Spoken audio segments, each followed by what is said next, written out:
Cheers, queers. What's on the big gay agenda today, Theora? Today, we're back to continue our discussion of Pluto the Series, Episode 6. This will be our second part of this discussion. Woo! Woohoo! Oh, it is a wild ride. I cannot wait to talk about the stuff that goes down in this one. Yeah, this episode is really good. I forgot how good it is. What a halfway point episode. Good job, as always, GMFTV. We fucking love you. Okay, so quick housekeeping things. If you're not following us on social media, you should go follow us on social media because we have a Battle of the Girl Love series going on right now that you could participate in if you're not aware of. Caitlin, do you want to give a little insight about what that is? Because it's still going on. It is. Basically, we're running this poll. We took nominations for which Thai girl love shows have the most big gay energy. Very fitting for us, right? Yeah. Yeah.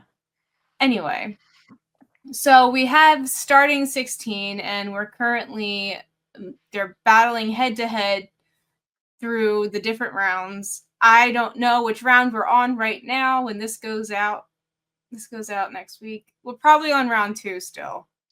Maybe 3. Who knows? Check out social media to figure out which round we're on and see if your show is still in the running for the most big gay energy. I mean, you've probably seen them all, so just go vote. Give us your opinion. We have opinion. We might do an after dark about this. Yeah, we'll give our I own would opinions. most likely will.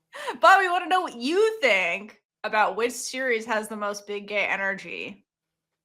So let your voice be heard. We want to see what the people say. Okay, so that's a fun thing going on. Also, at the time that we're recording this, Somewhere Somehow is finally recording. So if you watched our book clubs, you know our feelings about that series. And Piggy is merch. So we're gonna do a giveaway for Somewhere Somehow at some point. So stay tuned for that in the future because we did one for Pluto, and we're trying to grab some merch so we could do giveaways for everybody. So stay tuned. We have no details yet, other than we got very excited when we saw Piggy on the merch store. And we're still working on getting the actual. We're working on getting. So, yeah, stay tuned. All right, last little housekeeping thing before we jump back into this episode is our corrections and clownery segment. So first we'll start with, actually they're both from Patreon. We'll start with BJR, who, again, thank you for consistently always talking to us and giving us your insight. So this comment is with regards to the episode with the Dharma poem. So BJR writes, just a brief comment on the very complex subject of the Buddhist religion. Although Buddhism doesn't have an afterlife in exactly the same way as Christianity, reincarnation can serve a similar purpose of, quote, encouraging people to be, quote, good in this life. As a quick girl love example, in the first episode of Denied Love, minor spoiler, but not really. It doesn't really affect stuff if you've never seen that show. Okay. Keem saves Rin from standing in front of a car. In the following conversation, Keem says, quote, do you think death will set you free from this pain? End quote. I'm fairly certain that this is a reincarnation reference and serves a very similar purpose to heaven/hell in discouraging suicide. So just wanted to comment on that because, yeah, I think I said something along the lines of with Buddhism, there's more of an emphasis on living in the present moment versus Christianity. It's very, as a former Catholic, I was raised Catholic, so I can say this shit. As a former Catholic, there's very much guilt. I mean, Catholicism, it's guilt-based, and the guilt is all hinging on the afterlife and be good now because of the afterlife, not be good now because you're living in this moment. But as BGR points out, there is the reincarnation element to Buddhism, which I did not discuss or go into when we were talking about the poem.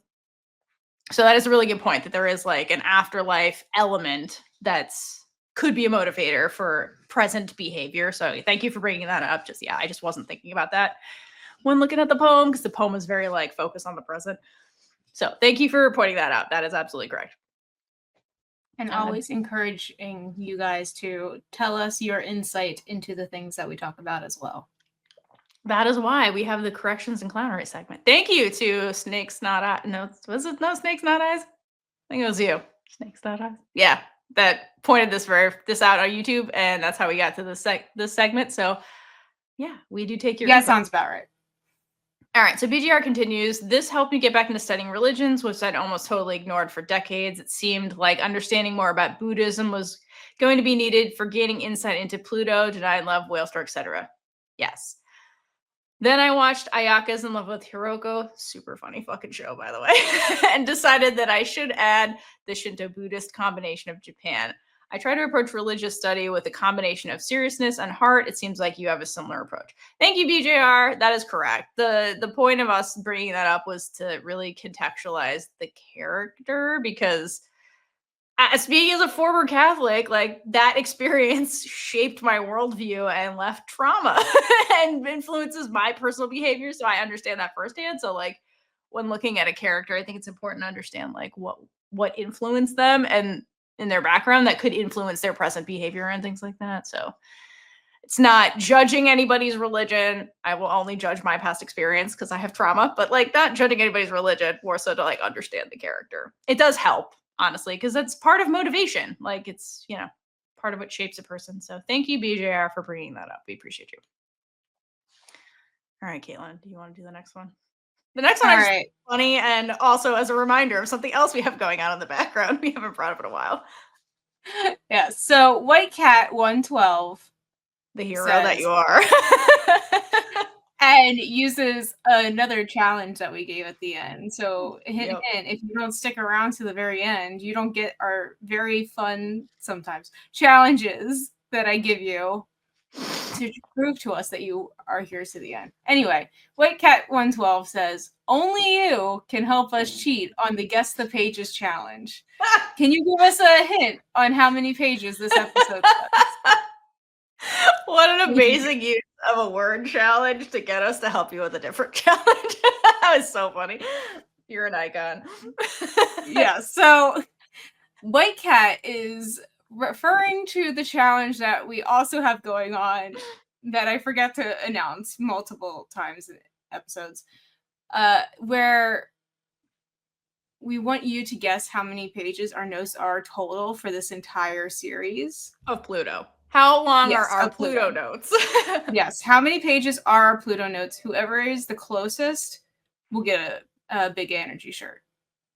Yeah, so, we'll give you a prize. Yes. So in a previous episode, I told you that I was not going to give any hints for Pluto because I didn't blank, and the person who won literally calculated it. Proud. Yeah, they literally calculated. I was like, oh, I have to be a lot more careful if I want this to be really random. But I don't know, Theora. Should I give a hint? I think you should. White Cat, ask nicely. Only you, Caitlin, can give the hint. Only you. Okay. Only me. All right. So the hint that I have come up with indirectly is that to tell you what our blank notes were, which is the originator of this challenge. Yes. So our blank notes were 734 pages long. Yeah. For our coverage. And I will say that Pluto is looking like it's going to be less than I thought they were. Which is not saying it's going to be more or less than blank, because that doesn't. I never told you how many. I don't think I did. I very much. I'm confused listening to this right now. I thought that's. Are you confused? Saying. No, it's not. I'm not saying it's anything to do with the blank pages. These are two separate hints right now. The second one's not really a hint. It's just less than I thought it was. So don't go like outrageous. Only you, White Cat, can decipher what Caitlin is saying.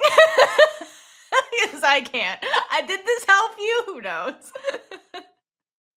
I said I wasn't going to give a hint, so I gave a hint without giving a hint. Beautiful.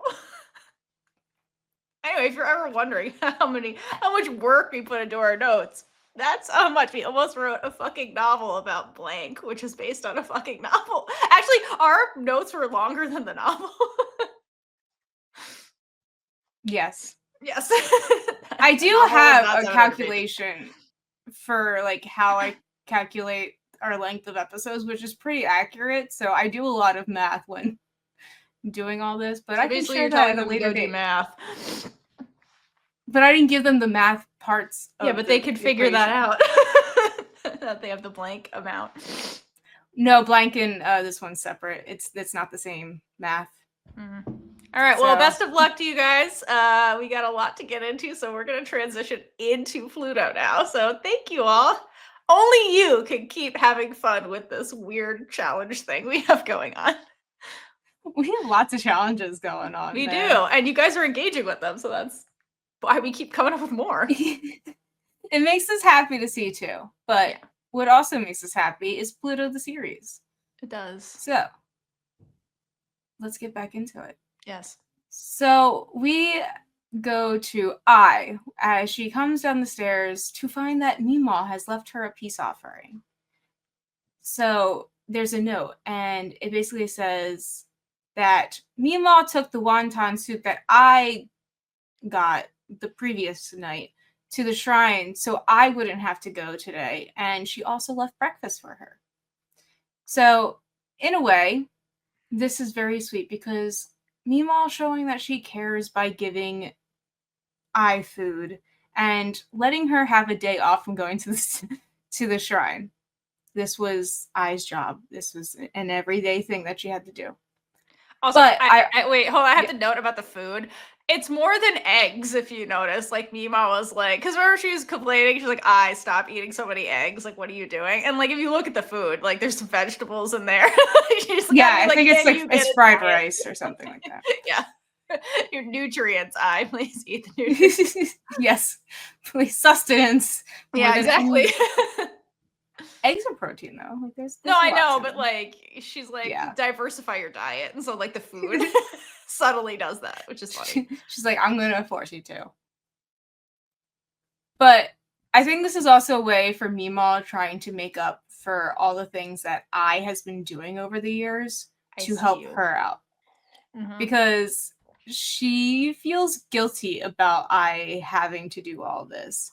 And now that she knows that I did it, she probably doesn't want her doing it anymore. So this is her way of like kind of telling I to take a back seat in a way. I think it's But also yeah, just take the day off. it's Meemaw recognizing that like I has been doing shit to help her the whole fucking time. And so when I was sitting there being like, Meemaw, you don't even take care of yourself. Like I was here to help you so you had time to take care of yourself. This is Meemaw's silent acknowledgement of like, oh, we're the same person. Maybe I need to step back so that you can make breakfast that's not just eggs and you know what I mean? So I can take care of herself also. Also, Meemaw might just be embarrassed from like the conversation they had and is like, I got this. Let me go spend some time with at the shrine or, spiritually with Yeah. But good for either way. So I is about to eat the food. But then her phone charges just enough that it turns on and she immediately gets distracted. So May texted her. But I just leaves her unread. I does that a lot. Good old I. And okay, so then when I gets this text, like again, she comes downstairs, finds this food, and she's like, Meemaw cares. And then gets this text from May, and then suddenly looks like really emotional in a different way. Because think about the past 24 hours for like what a literal roller coaster of emotions. Like the peak of happiness when she's with May, and then like rock bottom with Meemaw. And like that was just one day. Like poor So I get the impression when she wakes up this morning, after especially ending on the big fight, not fight, but the big conversation she had with Meemaw. Like, I don't think I is in the headspace to deal with May right now. So I think that's why she kind of reverts back to past behavior, which is to retreat into herself and process. And like, that's why she leaves the text unread. Because that's been I's like coping skill up until like May comes in and changes a lot of that. So she's like, I can't right now, which is like valid, That is very valid. Right. And sometimes you just don't have the words to know what to say. She's just not ready. But we cut to May, who's continuously checking her messages to see if I did respond to her. But I has not even read the messages yet. However, I feel like there's a way for her to read them without actually reading them. Because she did read that one. She got the notification, so she read the notification. That doesn't mean you read the text. Okay, yeah, so like May's like oscillating between like work messages and like being like, did I read this fucking thing yet? Okay, and while she's doing that, May's makeup artist is here. So there's no committee meeting for May this morning. So Tan is free to be a doctor this morning. So I love that this is a little glimpse into what May's like typical morning looks like, because he was doing the makeup stuff with her because the makeup artist was busy. Like this person was busy. So this is what May's morning normally looks like. So here's her morning. Her morning is her sitting there really quiet and stoic and shit while the makeup artist does her thing. And she's like fielding work calls and like multitasking like the bad bitch she is. But also, like, if you look at this morning for May, it's like really a sad contrast to I's morning, because I's morning started off with a meal made by her like loved one, right? Well, May's morning seems really clinical. Like it's like all business, no emotion is involved in this morning. It's like she hired this person to come in and do her makeup, and like they're not talking, she's just doing it. Granted, they've probably done this a million times, but still, it's like impersonal, where like she's doing this thing, May's working on lawyer stuff, and it's like there's no love in this room. It's just like this is how May's morning starts, which is kind of sad. Like this is like her day to day. Just there's no love in May's like home life, or there's a lack thereof compared to I's. Even though I Don't doesn't worry, see May. it that way always. It won't always be like this, May. Don't worry. Yeah, you got this. But again, I think it's interesting they put those back to back to see like these are what their mornings look like, and they're very different. So after the makeup artist leaves, May is following up on these texts for I, and she like sends her more messages, and I leaves them unread. And the messages she sends are really cute. And so my favorite one is she's like, "Are you okay? Is everything fine? Are you gonna keep writing that story? Can I get another chapter today?" Like, girl, did you not hear I say she was afraid of people would pester her to write faster, and that makes her nervous? And like, here you are, 5 minutes later, being like, "Are you done yet?" Like, you're already that fan. I do love how she's like, oh, she's not responding. Let me ask about the novel. I know. She's like, that's what I actually Because that's want to gonna know. make her respond. So funny. Like she literally turns into the person I was like, I'm afraid they're gonna do this, and here's May immediately being that person. The irony. I love it. It is irony. Mm-hmm. But it's May, so it's totally fine. However, I definitely would feel more pressure because it's May saying it. So the maid then comes in, and all she has to do is say, Miss May. For May to pop up saying, you're here, despite not receiving a text from I. And by the way that May was texting I beforehand, like I assume like the maid did not inform her that someone was at the gate / door before I came in. So like no indication that I would be here.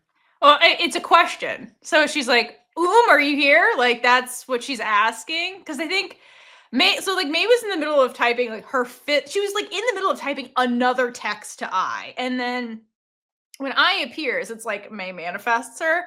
And I think the reason she very quickly says, are you here? Like in a question, it like May's like a little panicked when she says this and she shouts it. So I think she's like wants it to be I. And that's she's like, oh my God, is it you, I? Because like I haven't been able to get a hold of you.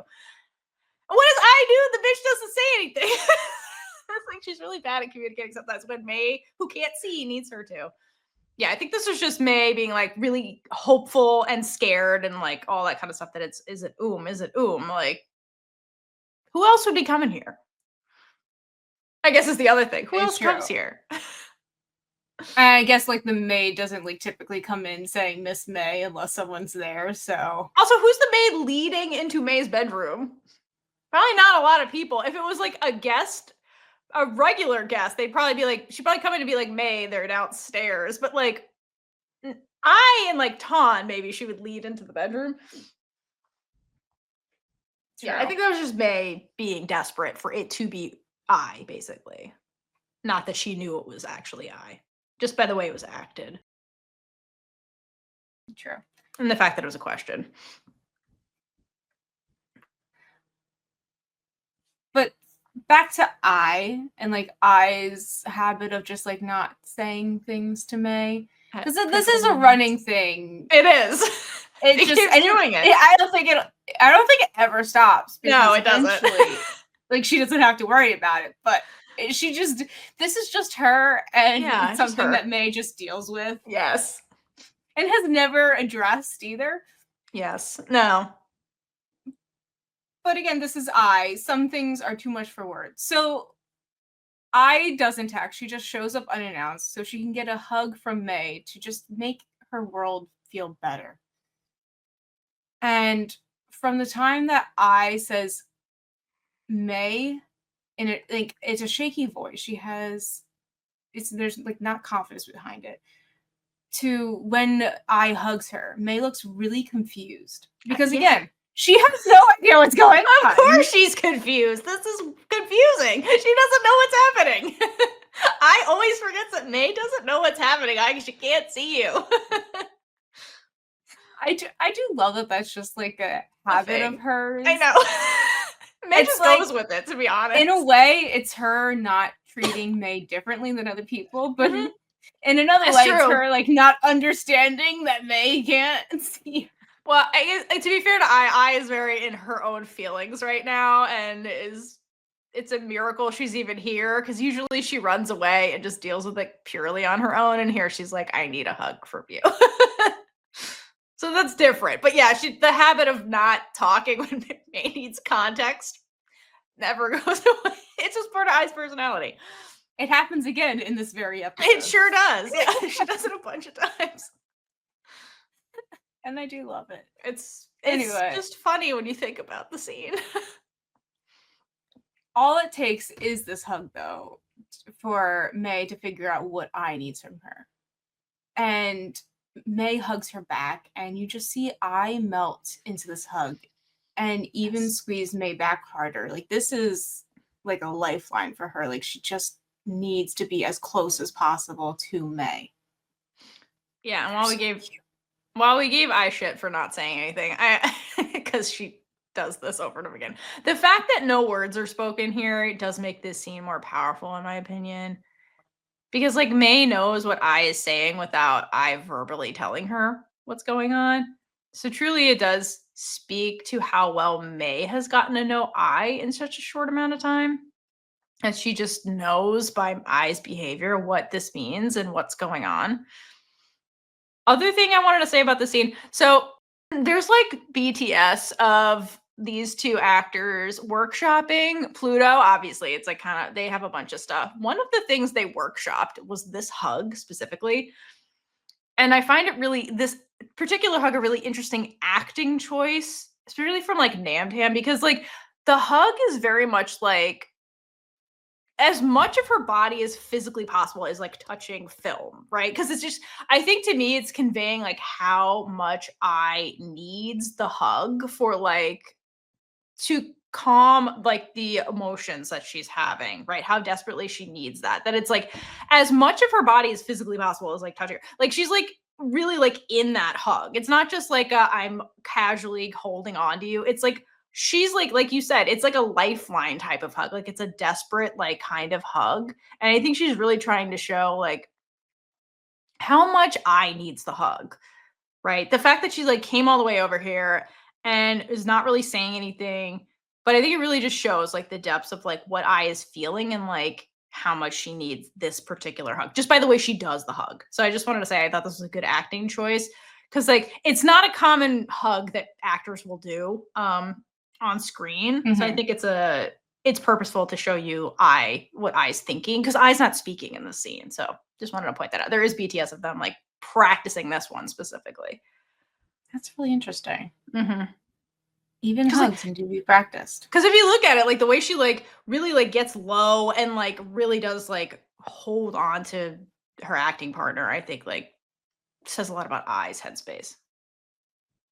And in the scene, like it's even more significant that this is happening in May's bedroom, because you've said, yeah, previously, like this is the sanctuary.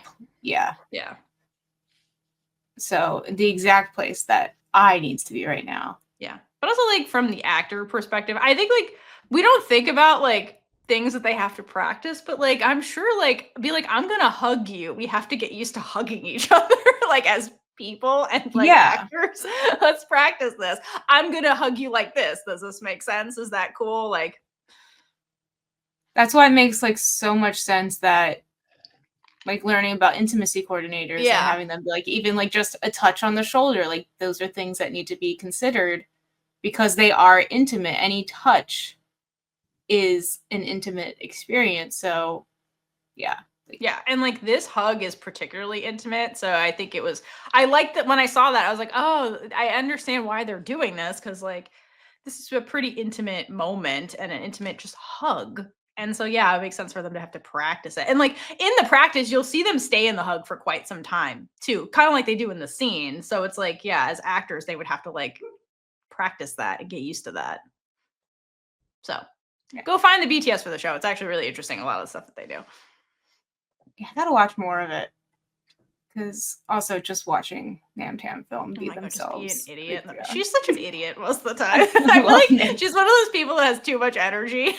Like is just bouncing off the walls constantly. And we love it. We love it.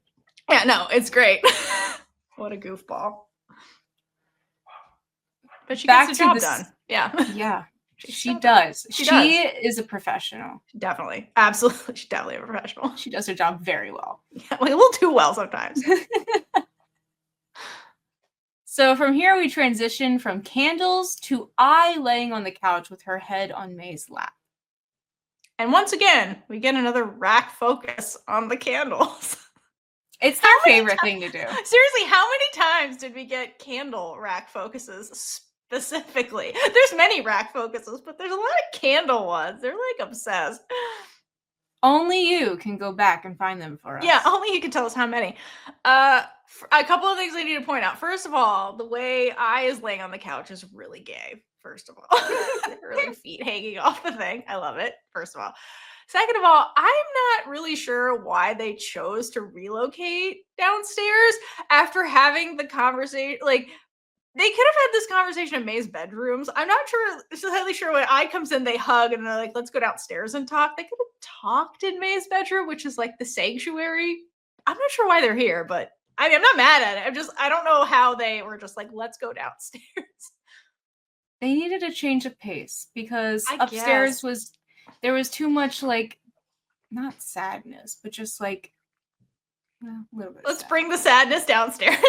Well, maybe like she thought a change of scenery would help. I don't know. I don't know how we got here. I feel like I could have laid down on the bed and had her head in May's lap in the bedroom, and that would have made just as much sense. But we've relocated into the living room. The production didn't be in one place too long. Yeah, they're also like the candles are already lit downstairs, so we gotta go before they burn out. I was like, I understand your obsession with candles. Let's go. Oh my I know God. that I'm sad. I'll put my sadness on pause so we can go downstairs. Because they had to relocate. I'm just trying to fill the gaps for you. Anyway. The candle gaps. The candle gaps. Okay, so May tells I that she read her novel, which makes I start apologizing for not writing last night. So like this is just something else for I to feel guilty about. And I starts to tell May about her fight with Meemaw. Yeah, and like coming off the cusp of the fight with Meemaw last night, where Meemaw basically said, "You disappointed me, I think I is extra upset here because she feels like not writing last night. She's disappointing May. Like she obviously expressed that fear of being like, I'm afraid people are gonna like be disappointed in me when I'm slow at writing. And then here's May. I think like she already had that fear, like we brought up, but then like the Meemaw thing where she's like, wow, I am so disappointed in you. I think like she's raw from that. And then she's like, fuck, I disappointed May, the person I came here to like feel better like with. It's something that's just adding on top of things. It's like every aspect of her life right now. She's just disappointing people everywhere she turns. Right. And that's how she feels because like, yeah, she hasn't healed from the Meemaw fight. And I think that like at this moment, I feels unworthy of love. And yet came to May because she feels safe with her. And so the last thing she wants to do is disappoint May at this time, you know, especially right now. Oh, yeah. So, like a supportive girlfriend in all the ways, May encourages I to open up to her while also proving that she definitely read the novel, because she says that if sadness is overwhelming, you can vent to me. I want you to have room for happiness. Which goes back to the line that I wrote in the novel, we must release some distress in order to have room for happiness. Yeah, What a perfect time. They're to both say very this. good active listeners with each other. It's really cute. And I think to your point, like I wasn't expecting May to really have picked up her words that much, because when May says this, I looks at her like almost in disbelief. It's like one of those "this woman is too good to be true" kind of moments for I. And when this happens, what starts playing in the background? A Princess's Tale starts playing in the background. Because I think for I, this moment of support from May just feels like a dream come true. And that's like their fantasy song. And that's that's I's fantasy, being loved unconditionally, which is so sad, but like it's, you know, having someone listen to her and actually like and not see judge her. Yeah. And see her. Yeah. That's the thing. And I does open up to May in the scene, but she turns away from her first. And this is very significant because by doing this, she's closing herself off to May in a way, even though she is telling May more information about what's happening. There is still this part of the truth that is not being said, which is the fact that she's I and not I mean, yes. Again, we keep talking about, like, we all know the behind that. May knows, I doesn't. Shadow of Here we are. Okay, but the shot they used here is really interesting. So not only is I leaning away from May, but they decide to tilt the camera angle 90 degrees. So I is like vertical, like she's laying on May's lap, but then the shot has her vertical, which is really interesting. And then the other half, there's like this reflection, it looks like coming off the coffee table. I didn't get a great look at this coffee table to know if it has a reflective surface, but that's kind of what it looks like to me is happening here. So it just means it gets polished. Yeah, but whatever. So it's like reflective for some reason. And then like, okay, so then like why did they do this? So I think the tilted angle, I think is more like I feels like her world is like completely off her baseline. So it's like tilted in a way. And I think this reflection is again important. It's kind of like the mirror concept where like I is about to give this really big inner truth to May.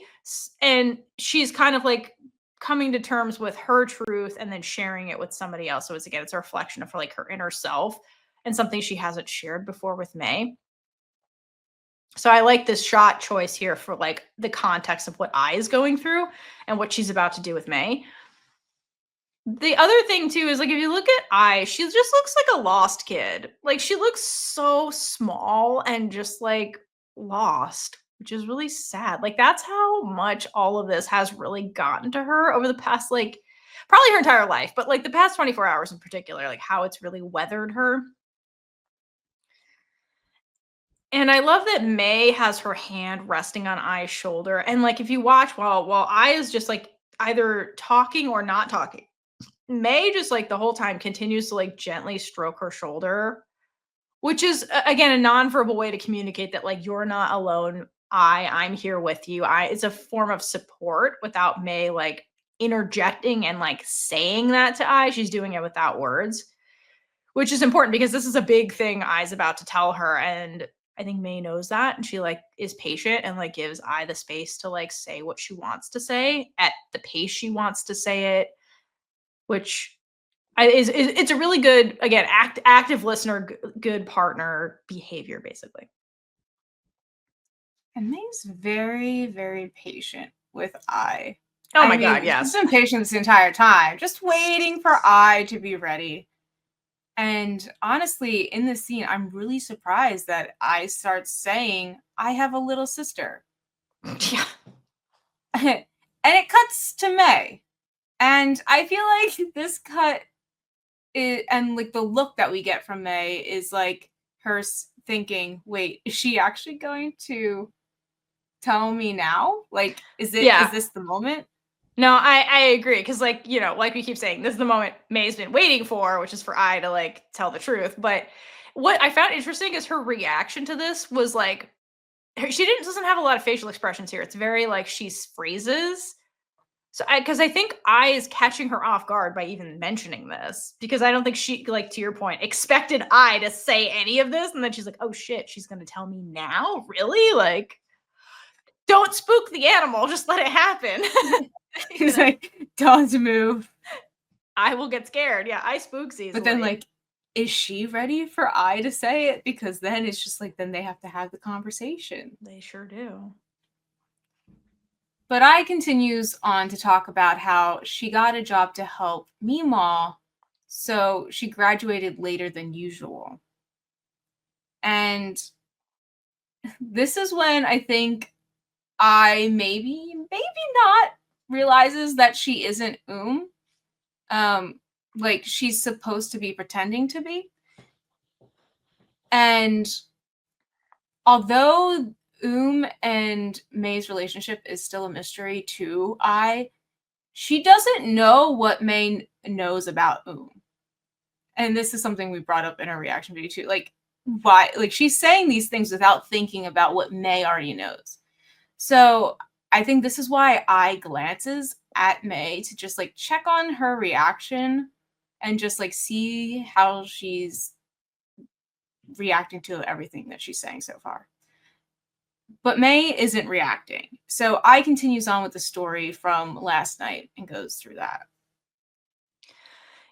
Yeah, and like I mentioned earlier, so like May, to May's point, she's like giving I the space to speak her truth that obviously she's been waiting for years to hear. And what May is learning is that I is a good person and an equally good caretaker. And this confession from I really just cements that already because that's new information about I she didn't know before. And she's been getting little glimpses of that from I. But then to hear this about how I views whom May obviously knows, I think really just like it's literally brand new information for me. So she's also on the cusp of this being like, I really want to actually hear what you have to say, like because it's giving her new information about I that I think May really appreciates. Yeah. And May asks, "What's wrong with who you've become, Okay, and this bitch responds, "Oh, is great, but I. What are you doing here?" And she once again catches herself because, like, girl, you may as well really just tell May already because literally everything you say is weird. It's so weird. It's so weird. Is great, but I. That sentence in itself is just insane for you to have said. I mean, it just speaks to how emotionally vulnerable it is and how she's not thinking about her sister at all, really. And the fact that she's still cosplaying her sister in the scene. Also, like, which again, is why she keeps messing up in every scene, at absolutely. least once in every episode, because she's not thinking about her sister. She's a terrible spy. Terrible spy. So I changes her words to, but this Good job, I. Okay, which great job. Great You're job, trying to change it. But she says nothing afterwards. Doesn't continue. And like I get that she doesn't have an answer to who she has become. Yeah. But this is right after she outs herself. And that's like not a great move on her part right now. If May did not know. Yeah, I know. So imagine being May in this situation. May, who knows this is I like, she internally has to be like, just say you're I. Like, you're so close. Just do it. Oh my god, yeah. She's because we don't get the shot of May being like, "Come on, I just do it," but it was happening. I firmly believe in the scene when we were focused on I's face. Okay, here's the deal though with this conversation. Regardless of I being just terrible at cosplaying, I think from May's perspective, this is an important moment because she really doesn't know how the twins feel about each other. Because we'll get scenes later with from Oom's point of view where she like mentions she has a sister, but there's really not much. So I don't think Oom really ever talked about I for obvious reasons because Oom was envious of I's way with people, her people skills. So she never brought up her sister. And then I, for obvious reasons, never brings up Oom until now. So if you were May, like I would be wondering, like, what is their sibling relationship? Because they don't really talk about each other. So what I is saying in this conversation that I think is new to May also is that I thinks very positively of her sister because she says Oom is great. So that's a glimpse that like, okay, from I's point of view, she thinks highly of Oom. So that's also new information that I think May gets from this conversation. That's a good point. Yeah, I and May, yeah, sometimes I say the wrong names. I just have to make sure that I said the right ones. Anyway, they are both getting bits and pieces of who the other person is. Correct. And especially in this episode. Something that I feel like they could get to know each other a lot more and like be a lot more open if they would just, come clean about the situation going on right now. Yeah, but May's not going to do that right now because I is really upset and this is an I moment. She's like, you're going to tell me what you're going to tell me. And what's more important right now is that you feel better, not that we clear up the bullshit. Yeah. And the good thing is that May does know already. So like she sure I's does. off the hook for all of her terrible spying. 100%. And we won't let her off the hook. May will. No. We will never let you off the hook. This was so bad. But May is just happy that I is opening up to her more. Yes. And correct. She because she definitely caught that slip up. Of course she did. It's May. And because she's smiling before she says, this Oom is trying to chase her dream. Notice she just goes right into the language. She's like, yes, this Oom. She's like, sure, we can do that. We can play this game. This is also a way for her to differentiate between Oom and I. Correct. So she's like, cool, you gave us something so I can literally just talk to you. No, I'm like, May must be thrilled to be able to be like, yes, this Oom. Like you. Yeah, that's a really good point. And May then goes on to explain how I is Superwoman, basically, because she does all the things while going after what she wants. Yep. And like, now that I say that, I kind of want to see Namtan and Film in a superhero show because I think that would be really fun to watch. Give us Supercorp, but make it these two and actually make it gay. Could you imagine like Film as Lena Luthor and then Namtan as Cara Danvers? Namtan could do Cara Danvers like the puppy dog who also kicks ass. And then Film is like the big executive. Oh my god, she'd be so cute. It'd be so great. And then like somehow have a crossover and just have like the four actors somehow meet each other. I would love that. GMMTV, make it happen, please.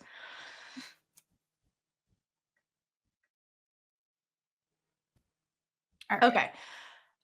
All right. So in this conversation, I love that May also adds that, quote, this Oom takes care of her family and finds the time to take care of her blind girlfriend. I love that she says that explicitly because May does recognize how incredible this Oom is, even though this Oom is so down on herself at this current moment. And May just really wants her to know how amazing she is as a human being. And I love the way, again, this is a consistent thing that May does, where she just builds up I when I feels down. And I just love that. Because like to I don't know that I is like lost, like I said. And I think she doesn't recognize the merit in the things that she does. She's just like, I go through the motion of life and nobody appreciates me. So this is May being like, I see what you're doing, I see you, and I appreciate all the things that you do. And I think that's amazing. And that makes you a good person, basically, like your actions. So she's validating I when I doesn't feel validated by anything, which May does over and over again. And I think that that's really what solidifies their relationship, specifically in a lot of ways, is the way May sees I and tells I see you. And I think this is a good person and amazing and that kind of stuff. That's what I needed to hear, really. And she does put it back on I to like Yes. be like, how could this be bad? Right. You do all these amazing things, and like this is the reassurance I needed to hear. And this is when she wipes her tears and smiles and looks at May. So she's like, this is them getting closer as well, because she's finally like got it back.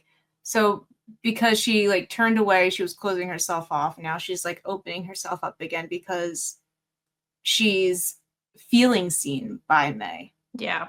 And she understands that May sees her for herself, and that's her hope coming back too. Like she's starting to believe in herself a little more because of May. Oh yeah, absolutely. And I think that's why she's here. Really. Like, validate me, please. And that's okay, because sometimes that's what you need. Yep. She's lost. She needs to be found. And then we get this wide shot where I and May look very small compared to the rest of this house. There's so much going on in this house, but like the two of them are just sitting on this couch in the corner of the frame. And then we follow that up with a close-up of the two of them where I is leaning into May. And once again, I love that I will do things where she'll like take the time to reposition herself so she's even closer to May and like physically invading her personal space than she was previously. Because previously she just had her head in May's lap and was like doing all the stuff. And then she's like, I need to have my head in your neck right now and like hold your hand, etc. So I love that she does that. She's a puppy dog, but also like this is a moment where May is being the strong one, and while I is weaker. And I don't mean that in a bad way. Just like I is more emotionally vulnerable, and then May is the strong one right now. So like I is physically and metaphorically leaning on May in this scene. So hence I leaning on May's shoulder. And then I love that May does the thing where she inches her finger up I's shoulder until she finds I's like jaw. Like again, good acting by film to show us again May can't see I and is like doing the thing to be like, where's your face? I love that she just does that stuff. It's really a good reminder that this character can't see. And I love that.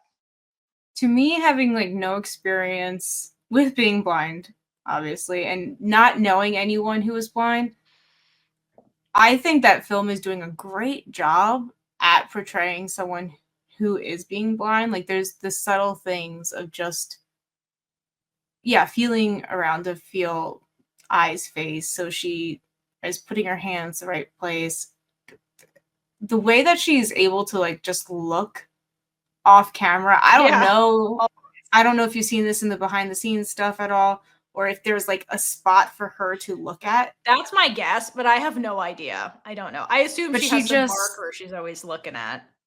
But she's doing such a great job, but I would love to hear from someone who actually knows people or like has more experience to like dive into her portrayal of it more.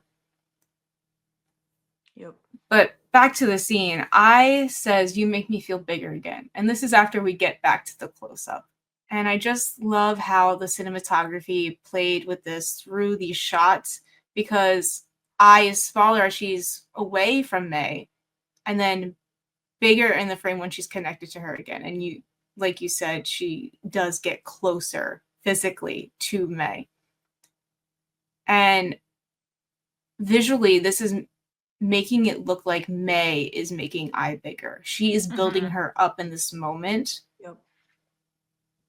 And May tells I to never let herself become smaller again. And that is what May's here to do. She will not on her watch, not on her superhero watch. Her superpower is making I believe in herself. That's true. Not all heroes wear capes.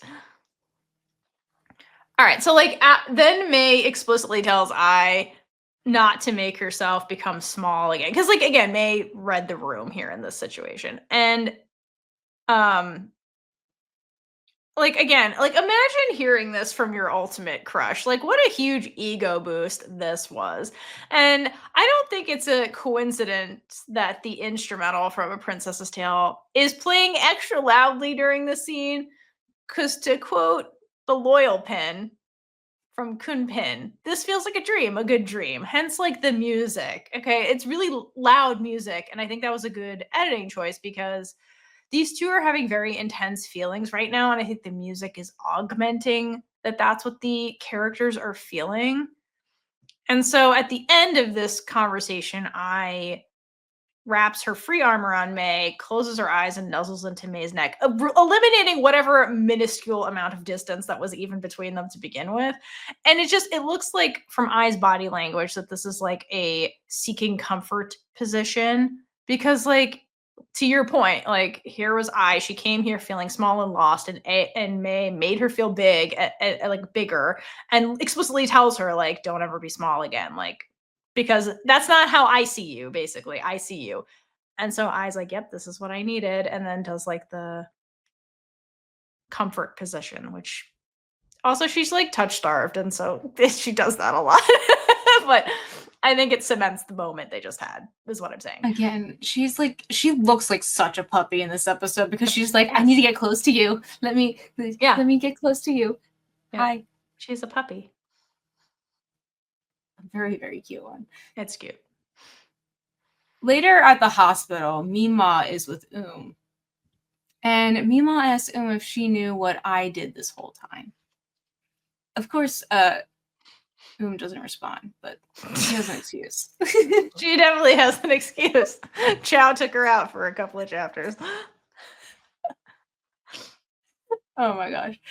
Anyway. I wonder Gomez. Meemaw then says, I never imagined having good granddaughters could hurt this much. And it's just ironic because the twins became who Meemaw wanted them to be. Which is, like, in the grand scheme of things, is them being good kids. And, like, that's what's hurting her now. Because Ai is a good kid. She was thinking of Meemaw the whole time. But now that's hurting Meemaw. So, in Meemaw's mind, is like the best kid, right? She, we've talked about this over and over again, because is the granddaughter that took Meemaw's sacrifice with grace, right? She was the good kid. She graduated college, got the good paying job, married above her social class. Did all the things, right? She checked all the boxes of being a good kid. And that made Meemaw proud of her, right? Because was succeeding in all the areas that Meemaw wanted to succeed in. But now that I was truthful about everything that she did, that Meemaw wasn't oblivious to for a while, Meemaw's wondering was really this good kid? Like, did know more about this than Meemaw did? And since is such a good kid, like, it would make sense that would keep her sister's secrets if she knew about it, to protect Ai, right? But like now, yeah. I think it's just Meemaw's like doubting everything. So she comes to and she's like, "What the fuck were you hiding from me too?" Like, but I don't think she would ever think that. I mean, Meemaw knows about the Bay stuff, so like, I'm like, no, Meemaw, join the club because I knows nothing. I know nothing. So it tracks. If you two are similar, you have to not know something. It does. And everyone's got a secret they don't know about. I just knows the least about everything. The story of her life. Which makes her an interesting point of view character because she knows the least. And makes it very entertaining. It really does. Process. It does. So eventually Ai shows up, and at this point Meemaw is helping to move arms so she can get her muscles moving while she's in this coma. And Ai begins to help Meemaw do that with the other arm, so Meemaw doesn't have to do both. And I starts talking to like Meemaw did. So she's having her own conversation with that's really meant to be for Meemaw. And through this, she does give Meemaw the information she wants. Because did cover for I, and she would have gotten away with it too if it weren't for that pesky Paul. Seriously. Fucking Paul ruining everything again.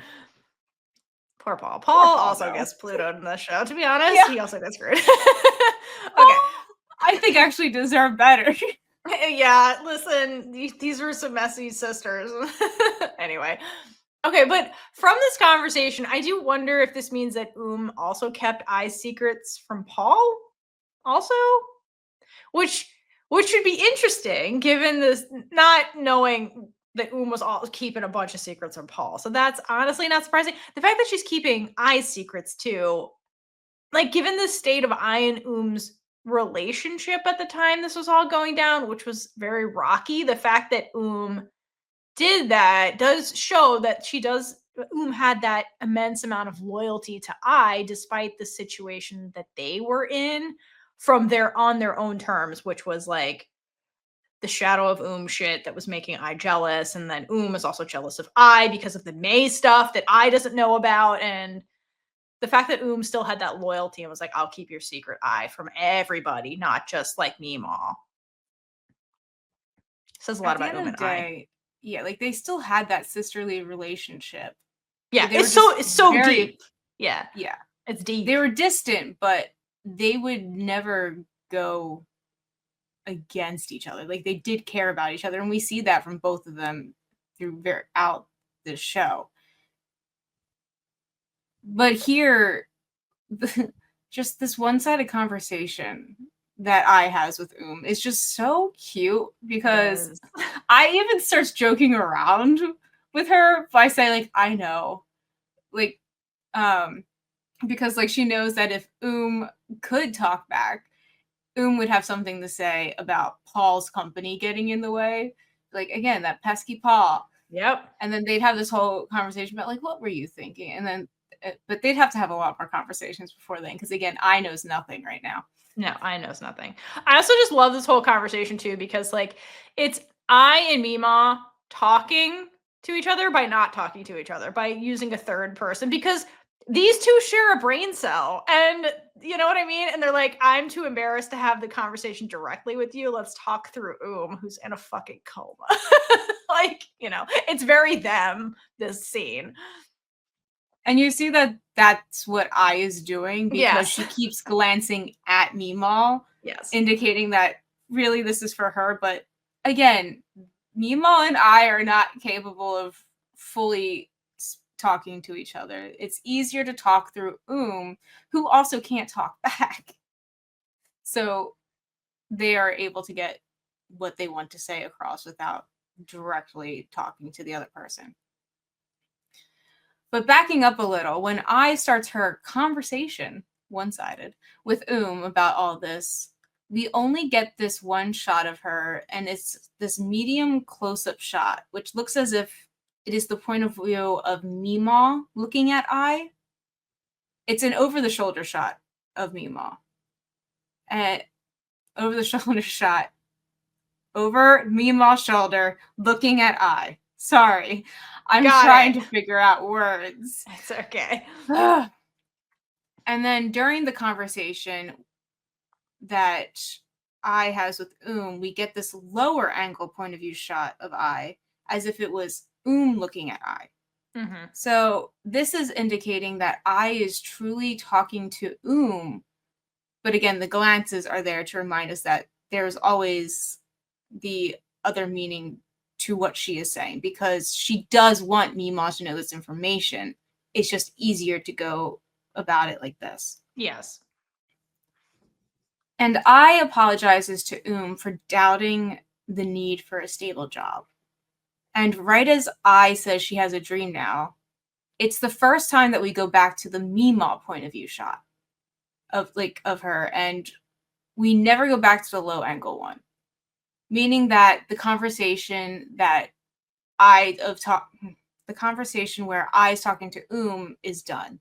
Now like the editor chose to do this and not use that shot anymore because they wanted to indicate that I is now fully focused on Meemaw because she wants Meemaw to hear what she's saying directly from her when she says, I want to be a writer and I'm trying. And Meemaw here still continues to use as the bridge in her non-conversation with I.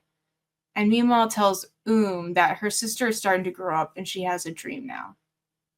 And I just love what they did with those shots because I'm glad you pointed that out because it's really subtle, and you're right, because they're having this not weird conversation. They're having this conversation that starts off through and then I makes the choice to transition the conversation fully to Meemaw, the person she's actually fucking talking to, and make it more direct. And I think it's not a coincidence that we have that shift in perspective when I explicitly says, I want to be a writer. And also when she says that, I looks at Meemaw. This is the first time she's like not looking at she's actually looking at Meemaw directly when she says this. So that's a good catch that like I shifting the conversation to a direct one with Meemaw. Because if you think about this moment for this is a really big moment because this is the second chance she has to share this part of herself with Meemaw. Because the first time she tried to do it, remember Meemaw was talking shit about her in the shop and she never did it. So I was working herself up to say this for a long time. And here it is. Here's her opportunity. And she takes it, which was really brave of her. Because I imagine she was scared to say this. And she like had the courage to do it. And like maybe that came from having also there with her, and like they were just talking about how her and shared this secret and like all that kind of stuff. But this is a scary moment for and here she is being like, Meemaw, this is the thing I've been wanting to tell you for a really long time. And she looks at her and like she must be scared, like what is the reaction going to be? So to have Meemaw be like eyes growing up, this is a good thing she's doing, like that's what she's wanted for years, and like here it is, like a good moment for yeah, Meemaw tells that she should root for and again, like yeah, that's exactly what I wanted to hear. So at this moment, Meemaw's not able to talk directly to her, but she is still looking at her while saying these things to And in case I still didn't see like how much Meemaw was coming around and seeing her, because she is seeing her more, Meemaw says that she will be rooting for her too. And this is the big moment for because I can't imagine how much weight was lifted from I's shoulders in this moment to hear that Meemaw's rooting for her. Yes. Because her whole life, she felt like Meemaw cared about and it was always about like she wasn't good enough. She could never live up to what Meemaw and wanted for her. Yes. But now they are rooting for her. And Meemaw didn't even say anything negative about I wanting to be a writer. And that's also huge. That is also fucking huge. And a little more confidence for her to be like, to go after it. Like, oh, well, Meemaw didn't put it down. So that must mean like I can actually, this is plausible. They believe in me. Yeah. Just the way May, when she was like, I want to write a novel, May's like, oh, that's great. How can I help you? When's the next chapter? Like immediately, without ever seeing anything she's ever written. So yeah, it goes to show that like the love was there all along and I just didn't see it, and or they were not communicating, because I mean, look at this scene. They're communicating, but not communicating because they're using as the intermediary between their conversation. So like, I mean, whatever works, but here we are.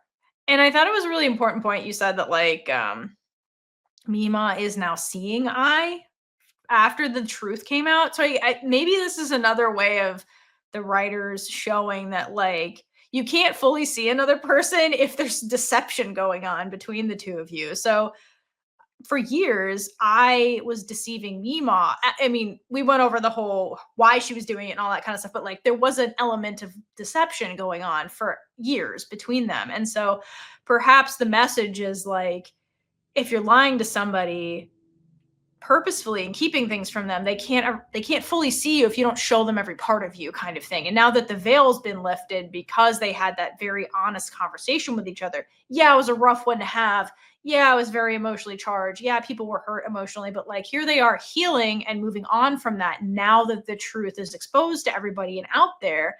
And here's Meemaw being like, okay, I believe in you, I. She doesn't get on her soapbox and be like, well, if you had gone to college sooner, you could have been a writer sooner, blah, blah, blah. No, Meemaw doesn't do that. Meemaw's like, we are what we are.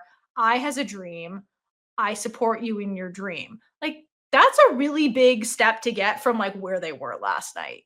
You know, I assume this is like last night. No, I don't even know what time it is in the scene, but like, you know, from that conversation to now, like obviously Meemaw went back, processed it, sees what I was doing, and like recognizes the good in I. Was the good kid. Supported I. So must have seen the good in what I was doing. You know what I mean? Like Meemaw had to put all that together and then be like, I support you, I. Like that's a big place that they got to now. You know what I mean? All of this is really big, like, and very emotionally mature, coming from people who have problems communicating directly with each other, like even in this scene. Yeah, and especially I'm impressed with Meemaw for being able to process all of this. Yeah. Where I'm assuming by herself. Because again, we don't see her have anybody to confide She's here in. talking She to really needs. She needs a council of grandmothers. Seriously. She really does. She needs someone. Seriously. Grandma support system. Like, seriously. Seriously. Anyway, I looks so giddy, trying to hold back the tears from how happy Meemaw's response made her. Yes. This is what she needed to hear. And coming off of just being with May and hearing, having her see her and uplift her, this just completes that. Because now every aspect of where she thought she was being disappointing people in her life, now they're supporting her all the way around. And it's just setting her up for success. Yes. And then from here, I leaves the room and she sees May and Ploy walking down the opposite hallway. And she clocks her right away.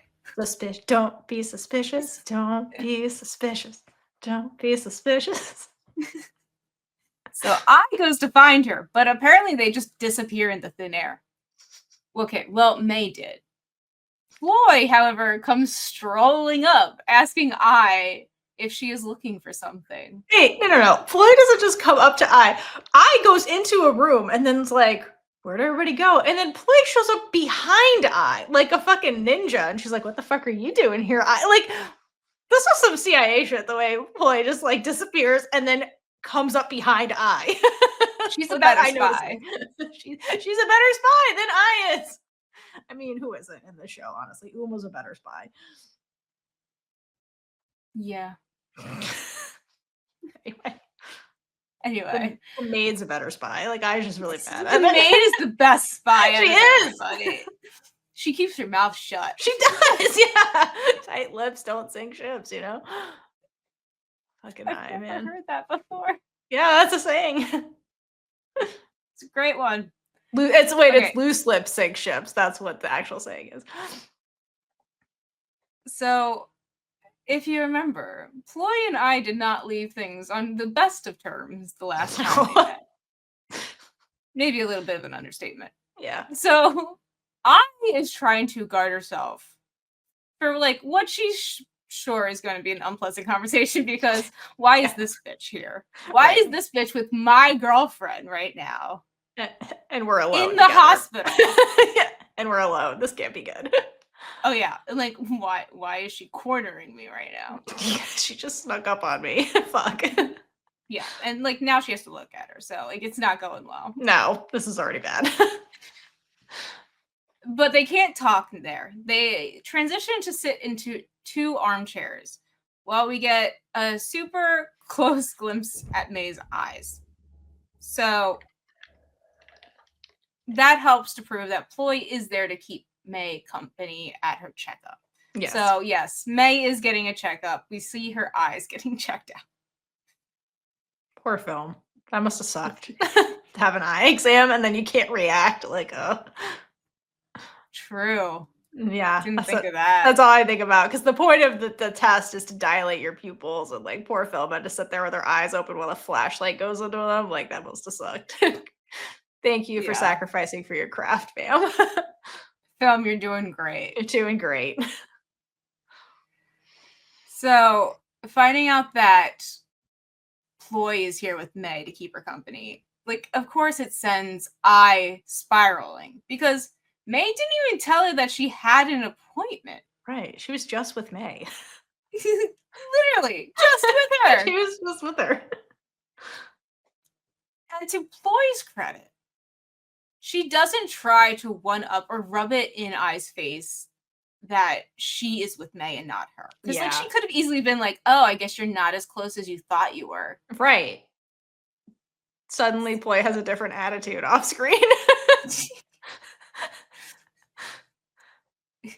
Yeah. Ploy actually does something surprising and tells I not to waste her time doubting. Because the only reason that May wouldn't have told her was because May didn't want to see no, she wants to see I. She didn't want I to see her as pitiful. Yeah. Yeah. Which is interesting that Ploy recognizes this right now, but has trouble recognizing the pittiness later. But we'll get there. Listen, Ploy doesn't listen to her own words when she talks sometimes. Like, what are you doing? Ploy is not an active listener. No. Oh, no, not at all. She's something. She's oblivious to everything, including words that she says. Anyway. And her actions. Yes. But just because Ploy tells I this, it doesn't mean that I has to like it. So she just sits back and like lets out a huff. Because jealous. Yes, she doesn't want Ploy there with her. Like no. To I, she's like, you don't need anyone else now. I'm here. Right. I take care of you. I'm gonna be your favorite actual girlfriend and never ex-girlfriend. Fuck you, Ploy. Yeah, that's I's energy in this scene. She's still jealous of Ploy. Because Ploy and Tan did that on purpose, and poor I is left with it with no context. Anyway, though, but Ploy's line of like, May doesn't want you to see her as pitiful is really, really important, and we will get into how important that is like the rest of the episode, basically, when we start jumping into May's story more. Because this is May's major motivation for committing to the bit so hard with I, really. Because even though she knows who I is, she commits so hard because of this pity thing, because she doesn't want to be cared for out of pity. And when it comes to I, because she can't actually see I, there's always this question of like, why is I actually here? And how does I see me?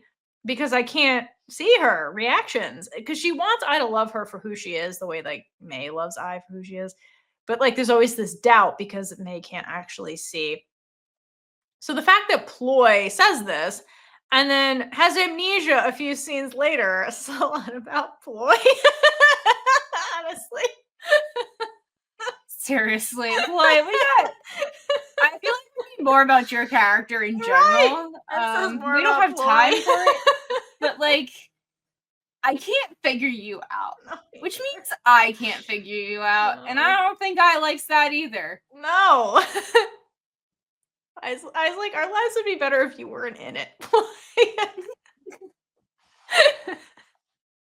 Anyway, yeah, Ploy has amnesia. Ploy says this profound thing and then forgets about it. Anyway, I just Ploy. Luckily, I doesn't have to deal with Ploy that much longer because May's appointment is over, and I immediately jumps up to be with her.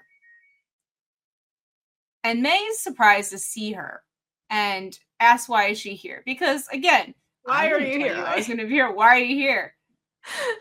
But like again, she does know about being there. Correct, she does. And so does Tan. But at the same time, she can't see. So she's probably worried that I is hurt or something. Like, why are you here? Or did somebody out of pity tell I that I was here at my eye exam? That's probably another thought in her head. I at my eye exam? To look at my eyes. So I hesitantly tells May that she's visiting a friend. Okay, so now Ploy asked the same thing earlier. So she asked I what she was doing here. But the lie of visiting a friend came so easily to I in that moment. She immediately said, oh, I'm just visiting a friend. But now, this is just another lie that she is telling to May. And not May. I wants to stop lying to her, not keep adding lies onto the pile. Like, stop with the lies. So she's very hesitant to tell her that she's visiting a friend. But what else is she going to say? There really is nothing else. Also, again, Dr. Tan knows your last name. Has hospital records with her name and her last name. You don't think he put again? I doesn't like critically. I didn't think of that one. You know what I mean? We're like, because that means he's a doctor in this hospital. Knows your sister is fucking here. Because it's not like she's only been here a little bit. Like, she's been here for a long time. It's been weeks.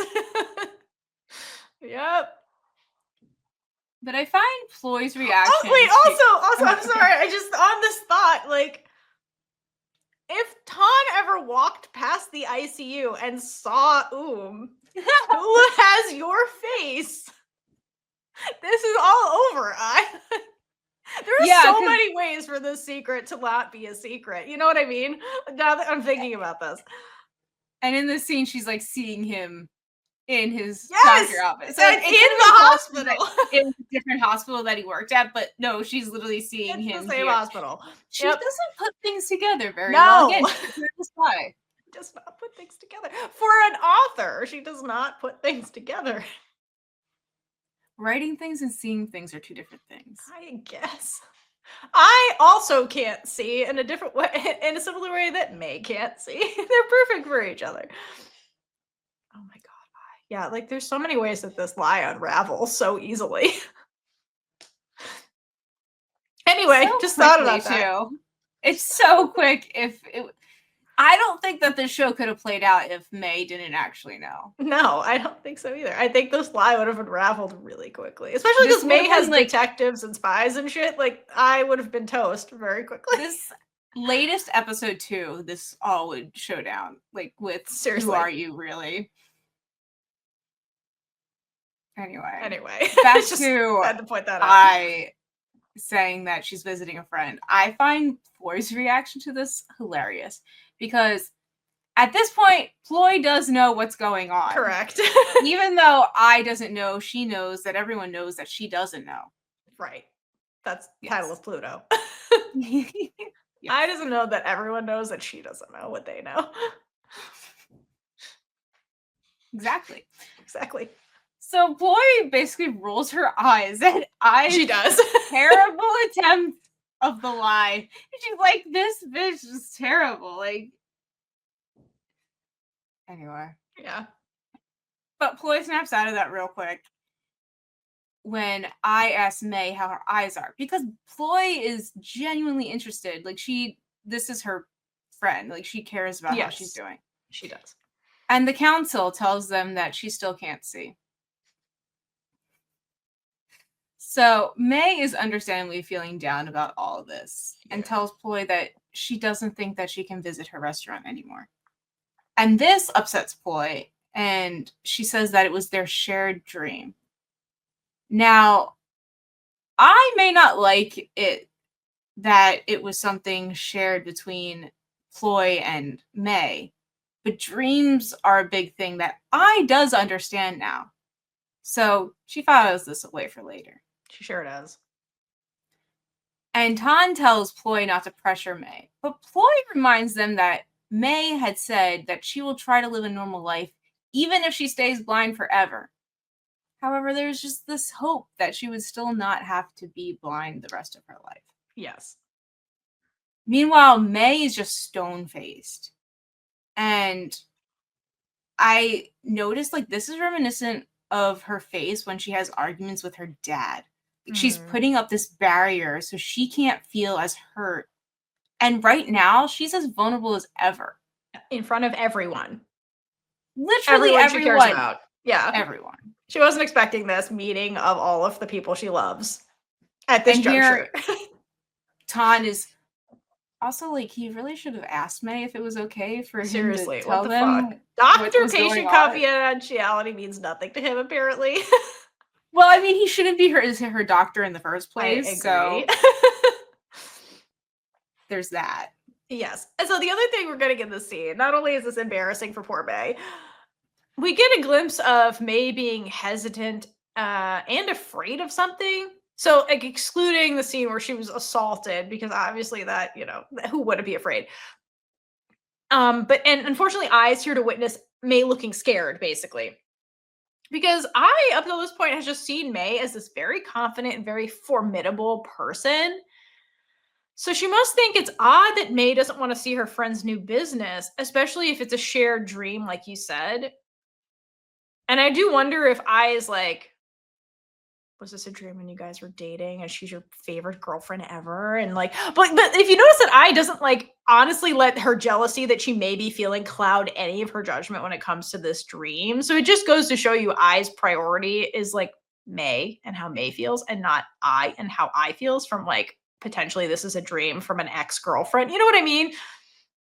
Again, another sign of a healthy relationship. You truly Yes. care about the other person, not just your own feelings. Agreed. So that was really big of I, who like was clearly very jealous of Ploy the last time they were in a room together.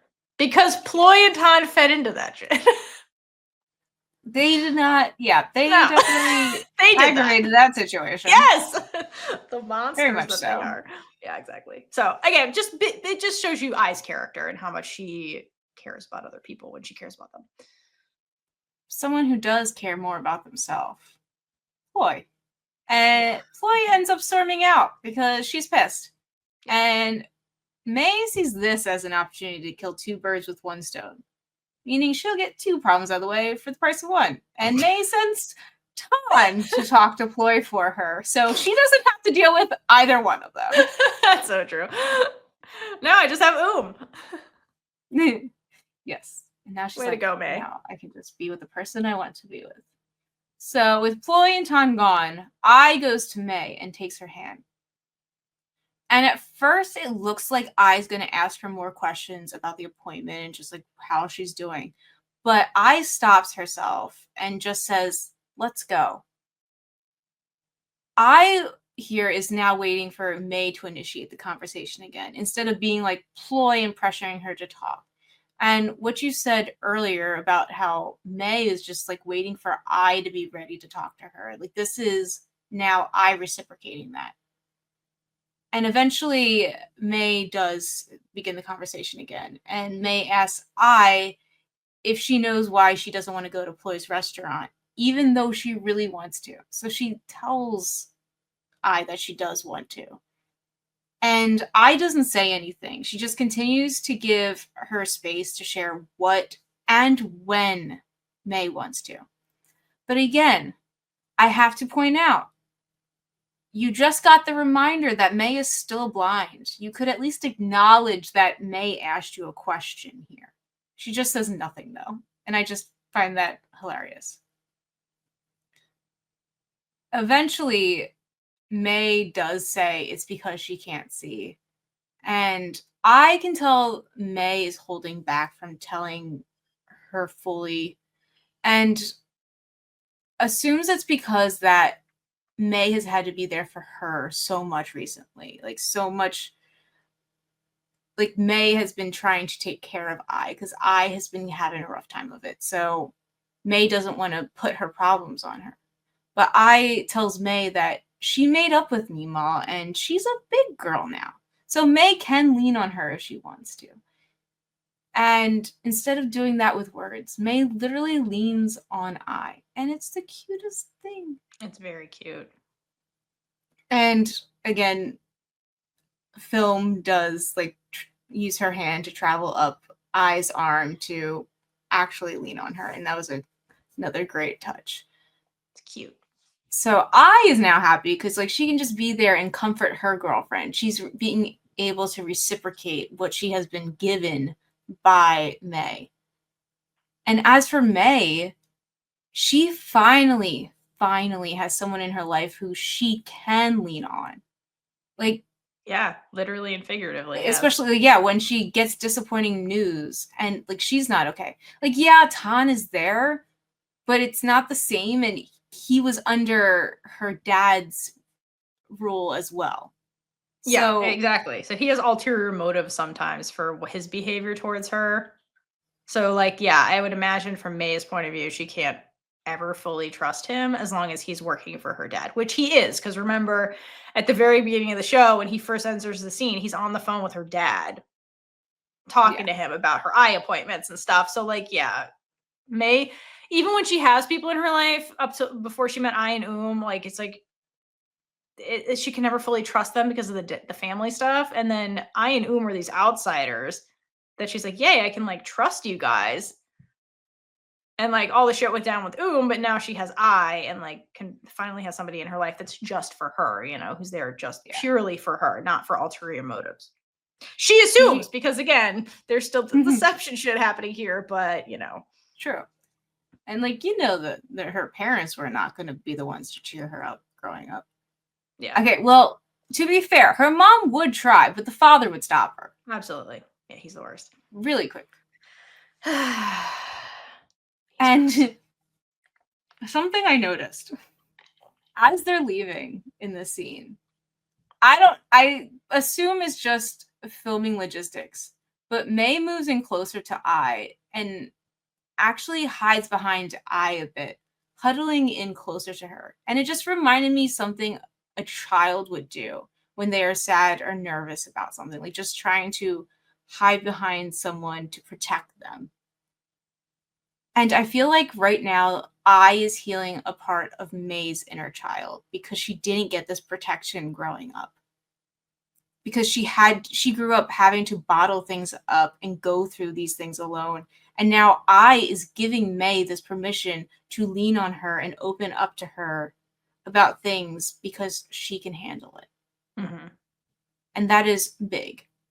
And then just another side note for this part.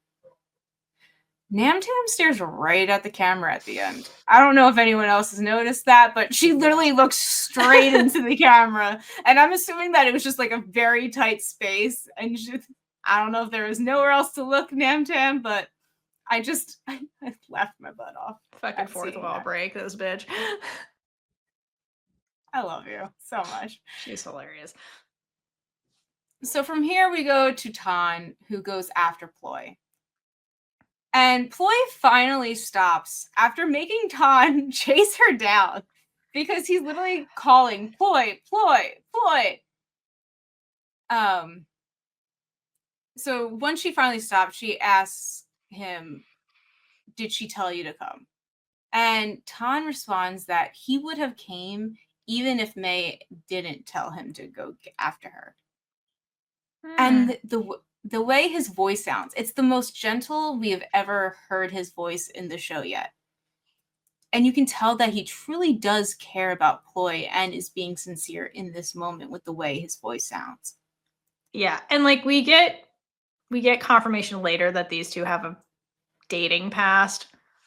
And so in which May's dad was like, you need to give up Ploy. She's not good enough for you, which I don't understand any of that because she's super wealthy. And that was just weird. I think the dad was just controlling everybody and being an asshole. But anyway, so Tan gives up. Right. So Tan gives up Ploy because of May's dad.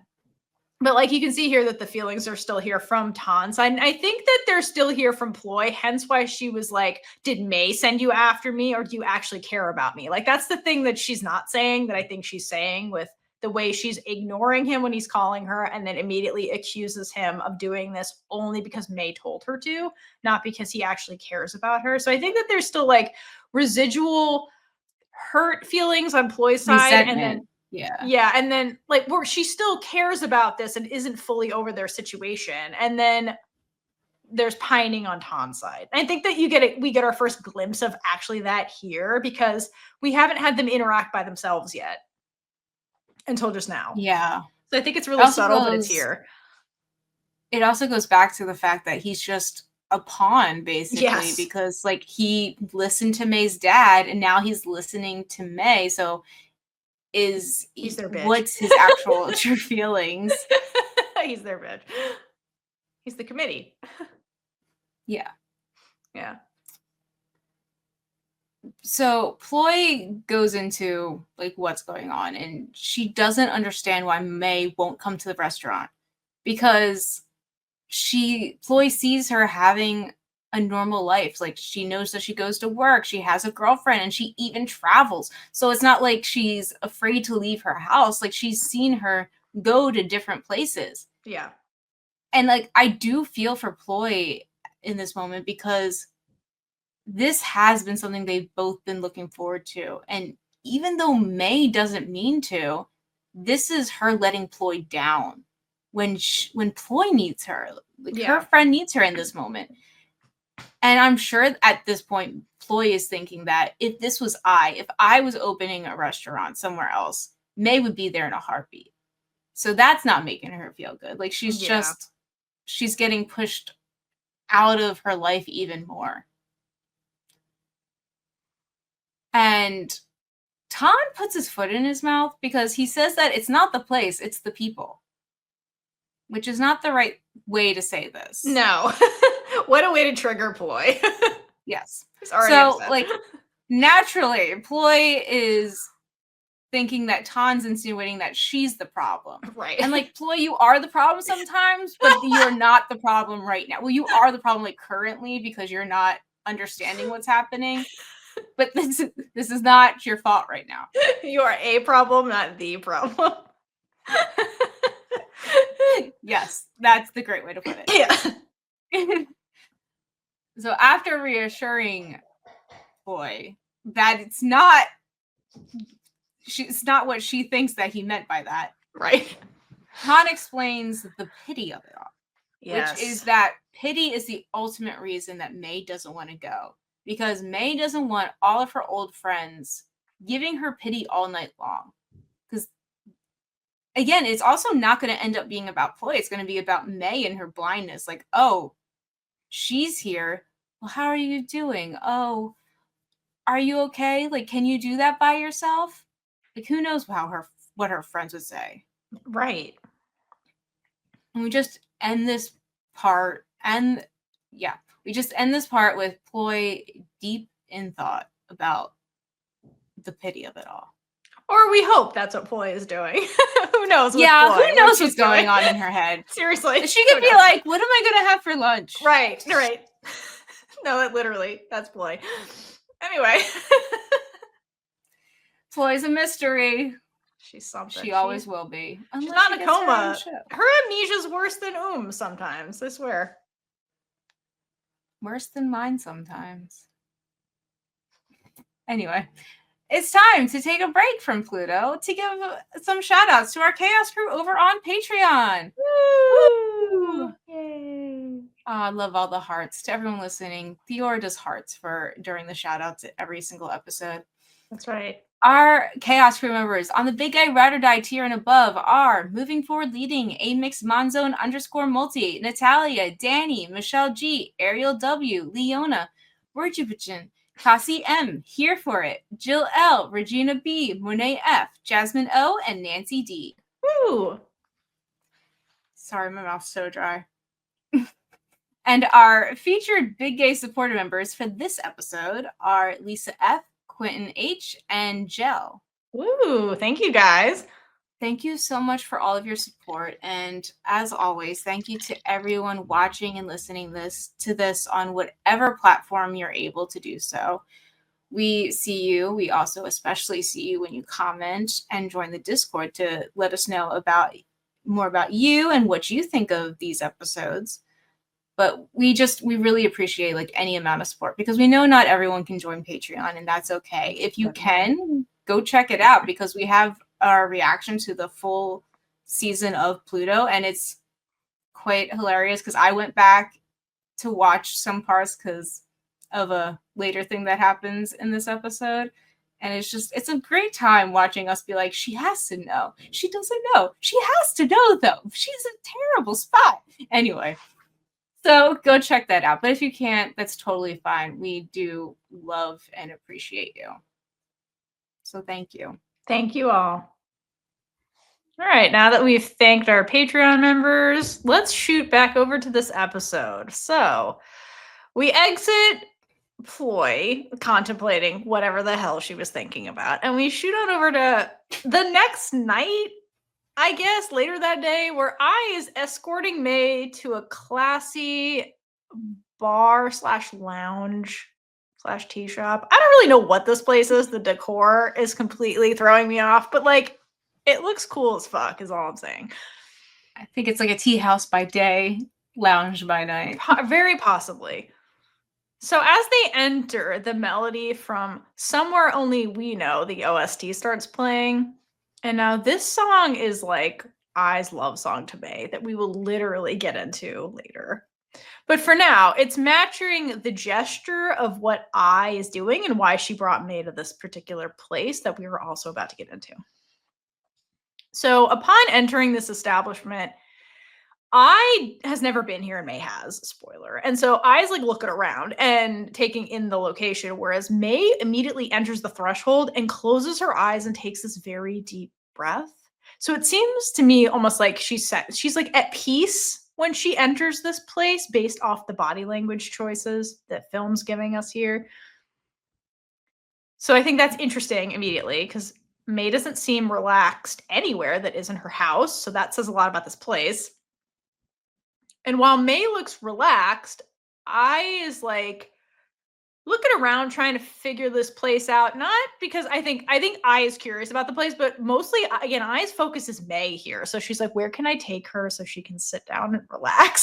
So it's really cute that like that's what I is doing. She's not really taking in the place. And I took me way too long to realize there were other people there. I thought there was no people in this scene and like the later scene. Same. I was like, how is she getting these places empty? Listen. And then like I finally went back and like really zoomed in. And I'm like, oh, there are people in the shadows. I didn't even notice that. I thought they were just here alone. Yeah. Interesting. They weren't the focus. Yeah. No, they're not the focus, but that is really interesting. So, okay, so I's like, where the hell can I take May? And conveniently, the love seat right in front of the band is empty, so that's where they go. How convenient. What are these people doing in the shadows?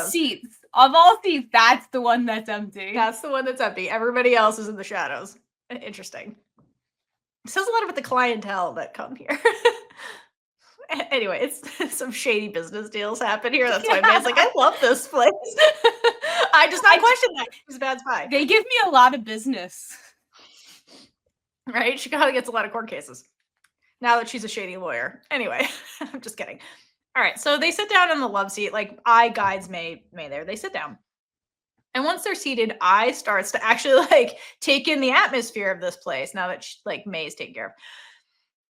And May, who's been here before, asks I, how does this place look? And I think May asks this because she wants to experience the world through I's point of view. Because she's mentioned that before, she likes the way I describes things and the way I's descriptions make her feel. So she's like, May clearly had feelings coming into this place. And she's like, what do you think? I want to hear your experience. So I think that's one reason she's asking it. The other reason is this could be just like a girlfriend test thing to be like, do we also have the same taste in like bars in common? You know what I mean? This could just be like, do you like this place too? Do we also have this in common? She could have been like, this place is really dark. And like, I don't understand where we are. Where are the people? What kind of place is this? Right. Like imagine I just being like, what is this place? Yeah. Is that a gun? I don't Anyway, that would have been funny. Okay. But that's not what happens. I describes this place as nice, unique, and quite classic. And are you describing the place or the person you're sitting next to? Because it sounds a lot like May, nice, unique, and classic. But honestly, this place looks super chill and nice, and I personally would like to go here. Yeah, I know I keep making jokes about them, but I really do love the tea sets behind them. It makes the whole atmosphere very confusing. Yes, it does. But they look very nice. It's really cute. So I asks May, why are we here, basically? And May, who's been here, says, confirms she's been here before, but she's only been here after she became blind. And I think that's why May loves it so much, because it seems like this may have been one of the first places where she felt safe after becoming blind. And it just has a special place in her heart. Like, for a lot of other places, she's experienced it without being blind before. but this experience isn't clouded by a previous experience where she could see. So she can just be her current self. Yeah, no, it's really valid. She explains that she felt comfortable here and a kinship with the music in particular. And so I think you're right. There's probably an element of the new May post blind with this new perspective and having a new experience. But she also mentions that there's a connection to the atmosphere she felt and her past. So she reveals that at some point, May was living abroad with Ploy in America. And she mentions that her employee worked at a Thai restaurant where the musicians played similar music. And so she says this is similar, that restaurant is similar to the one Ploy's opening now. So I assume that May and Ploy were younger when this happened. Like maybe this was college or getting their advanced degrees abroad or something. Because May doesn't really specify, and this is a GMMTV thing, not a novel thing. I think this backstory. Correct me if I'm wrong, can't remember specifically. And I think that this experience that May is talking about so fondly with her employee when they were working at that restaurant in America was probably one of the first times in May's life where she had actual freedom. Like, think about it. She was in America, so she's away from her father's clutches, right? And she reveals later on in a conversation with that she like it's the scene where they're in the camper and I's about to take her on that romantic sex vacation that they have. And Yeah. they're talking about maybe the subject of May going to college comes up, and May reveals that she worked really hard to obtain a scholarship for school so she would not be indebted to her father, so he couldn't hold her education over her. So I think that this was actual freedom, like her father is not being like, I'm paying for this, blah blah blah. I think May figured out a way to pay for it. And so I assume because she had a scholarship, she probably needed a side job to have money for living expenses potentially while she was abroad. Which begs the question of like why Ploy was also working at this restaurant, because like from what we know about Ploy, she's like insanely wealthy. It's like why the hell was she working a side gig? I'm not really sure. Because May was working there. May's pretty, so she was following her. Yeah, I like were this when they were dating very briefly, like because they didn't have an actual relationship. It was more like they were fake dating, actually, the two of them. But anyway, it Yeah. doesn't matter. Just questions, because like again, Ploy is such an enigma sometimes to me. She is. She really is. She is. I never know Okay. what's true either. Yeah. No, and we will never know. But regardless of why her employee were doing that, I think that May and Ploy really bonded during this adventure working at this restaurant. So they made happy memories while doing it. And it ignited this, or yeah, I guess sparked this dream between May and Ploy to open a restaurant like that when they got back to Thailand. So they can like keep those happy memories going. And then Ploy took that dream and made it a reality. Hence this restaurant she's now opening, actually like right now. So being in this particular establishment in the present with it reminds May of those happy memories and then that dream that Ploy is making reality right now. And so as is hearing this, because again, is a good active listener, just like May, she's getting the sense that May really wants to visit Ploy's new restaurant, despite saying to Ploy that she cannot go. And I think that May wants that experience so much that's why she asked her emotional support lesbian, to take her to the second best thing, which is this restaurant / lounge / cafe. Again, what is this place with the decor throwing me off? Whatever it is, it makes May feel safe. Yeah. And that makes happy. So this is going to be one of I's favorite places now, no matter what. Yeah. Even if she hated it. Yeah. But like key takeaway for is like May really does want to go to Ploy's thing. That's why we're here right now. So what does do? Reciprocates what May has been doing for her constantly, which is recognizing what May needs in this moment. Because May is, like, to your point, May is the small one, I is the big one. May is the one who's emotionally vulnerable. I is the one who's emotionally strong at this moment. So I is going to do her best to reciprocate what May does, which is to recognize what May needs in this moment, give her reassurance, and offer her unconditional support, which is why I says, I'll go with you to Ploy's, because she can clearly tell that May wants to go. And it's really cute that when I says this, May's first reaction is to smile, like a real smile from May. Because we see her do those, like, I'm baiting you as a lawyer smiles, the predatory smiles that she does. We see her do the fake smiles to appease people, those like fuck you smiles. This is a real smile from May. So, like, and it's the first one we've seen since they were at the hospital together. So this coming from I genuinely makes her feel supported and better, which was I's intention of saying it. So after I offers to go with May so that May doesn't feel alone, May speaks very passionately about the musicians that work at this restaurant they're at now. And apparently, according to what she says, these musicians recommended this location to her. So, like, she must know them somehow. May Just mentions another mystery. Yeah, another mystery, just like part of the dialogue. We don't get into it. It's not super important, but just interesting. And May mentions that she admires these musicians and their commitment to their dream of becoming professional artists at some point.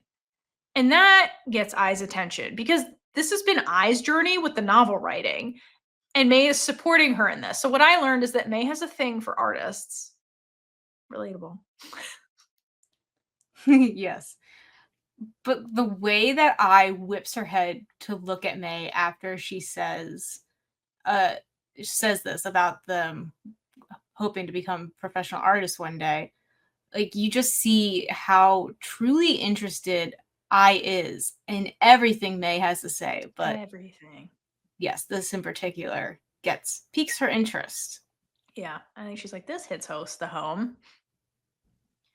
Then May starts elaborating a little bit more about the musician thing, and she explains that there's a legal distinction between a quote proper artist and a beggar, basically, like people who get paid professionally to do an art versus people who hustle on the sidewalks for change. She says there's a legal distinction between those two people, despite the fact they're both creating art. And she mentions, though, that, like, to people, though, most people, once they see the art, hear the music, and they connect with it, the distinction between proper artist and not proper artist doesn't matter anymore, which is an interesting point. And I is really focused on what May is saying and really processing it, and good like reaction acting from Namtan, because you can see the character really taking this in and processing it. So well done there. So after May sets this conversation up, she then starts getting really emotional when she transitions into artists with disabilities. So this is what strikes the big nerve with her. Because she's like, what about blind people on the street playing music, kind of thing? And her main concern is that a blind artist is more likely to garner support because people pity them for their disability rather than an able-bodied person who's doing the same thing. So if you had two people playing a guitar on the street, one of them is blind and one of them isn't. She's like, people are more likely to give the blind person playing guitar money because they just feel bad for them, not because their music is great. That is projection, Your Honor, because that blind artist could be fucking amazing. People are like, yeah, it's just great music, man. I don't even realize you're blind. But this is May projecting because she's deeply afraid that now that she is a non-able-bodied person, her personal relationships and professional relationships are going to be skewed by her disability, and people are going to like literally see her differently. And she's always worried that people care about her because they feel bad for her, not because of any merit she has for like her success as a lawyer or any of her capabilities. They're just going to immediately judge her just because she's blind. That's what she's afraid of. And by people, May is mostly worried about what I thinks about her, and that's a big motivating thing the whole show, really, because she cannot see the way I looks at her, basically. Yes. So while May explains this to I, the music in the background transitions away from Somewhere Only We Know, which is their OST music we'll talk about in a minute, into this like somber swelling music that I think is it does a good job of encapsulating May's emotions as she talks about this. And also shout out to Film, because you can really hear the pain in her voice along with them hovering tears the entire scene, which was impressive. Again, the way these women with their hovering tears for these like really long scenes will never not impress me, because like that's so hard and they have to do it often. I know. I think we need to hydrate for Film in her Hydrate hovering for tears in the Film. scene. Seriously. You also see in her face as May begins to relive the flashback scene we're about to see. Like, you see her visibly swallow, and the hovering tears just like threaten to follow more. You see them start welling up in her eyes even more. And it is phenomenal. Yeah, she's a beautiful crier, which is unfortunate. People are going to keep casting you to cry, ma'am, and then you're going to get dehydrated. But you're fucking good at it.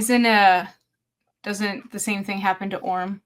Like, she's crying. Oh my god! So there's always the second partner in these acting pairs. It's like Free and Becky, Ling, or Namtan. Yeah. Why is the second partner always they have to be the good crier to be That's the second true. partner. It's just a pattern I've noticed. Anyway. Okay. Shout out to Namtan again for her acting, because this scene, honestly, their acting in this scene is really, really impressive. So Film was impressive for what she was doing, and then you have Namtan also, who's doing the reaction acting. Like, she's not saying anything, but she's reacting to what her acting partner is doing. And if you watch her in this scene, like, she's conveying the fact that I is really taking in what she's hearing and processing it, and then to the point where, like, when May starts getting emotional, you notice that I starts getting emotional too, like hearing this pain coming from May. So I appreciate that acting, because it really does show like how good of a partner I is, because she's taking on the weight of what May is saying, is to empathize with May, and she's trying to also like alleviate some of that burden in any way she can, which is classic I, but like you really see her doing it silently in this scene. So great job on the acting for both of them, because it just, again, how can Chow at the end of this novel, you say these bitches don't know why they love each other? That's insane. Here, like, it's insane. It's literally insane. It's more insane than Oom's coma lasting however long this was. This is more insane. Yes, no, that is definitely the most insane thing, of them not knowing why they love each other. It's insane. It's actually they tell insane. each other exactly why they love each other every episode. They do it without saying it, like this scene. Like, you guys, that was insane. Anyway, okay, I'll never get over that because it was insane. Okay. Okay, so again, back to I reacting to May. I think that the thing that May says that affects I the most is when May confesses and explicitly says she, quote, hates the feeling of being pitied. Hate's a very strong word. Hate is a very strong emotion. I think that gets to I the most, because I is looking at May when she says that, and May is like, at that time, like what you described, May is literally fighting back her emotions. And to I think hearing May say something like this must be really, it shocks her, because she knows May is capable of anything. So she's like, how could May even be pitied? Because I does not see her that way at all. So I think she has a hard time conceptualizing this fear that May has, in the same way that like May must be like, what do you mean that you're not worthy of love? Like, what do you mean? Like, you've done nothing but show me that you are. And I think I feels the same way about May, where she's like, how could anybody pity you? You're capable of taking on the world if you wanted to. That's valid, because to I, May is so confident. Like, she portrays confidence in every aspect. Yep. But May wasn't really letting her in on this, her fear of being pitied that much. It was always more so around I and trying to figure out where I how I is feeling, and will she pity me? So she was putting her walls up. And this is really one of the first times that she's letting these walls all the way down for I to see her fully. Yes.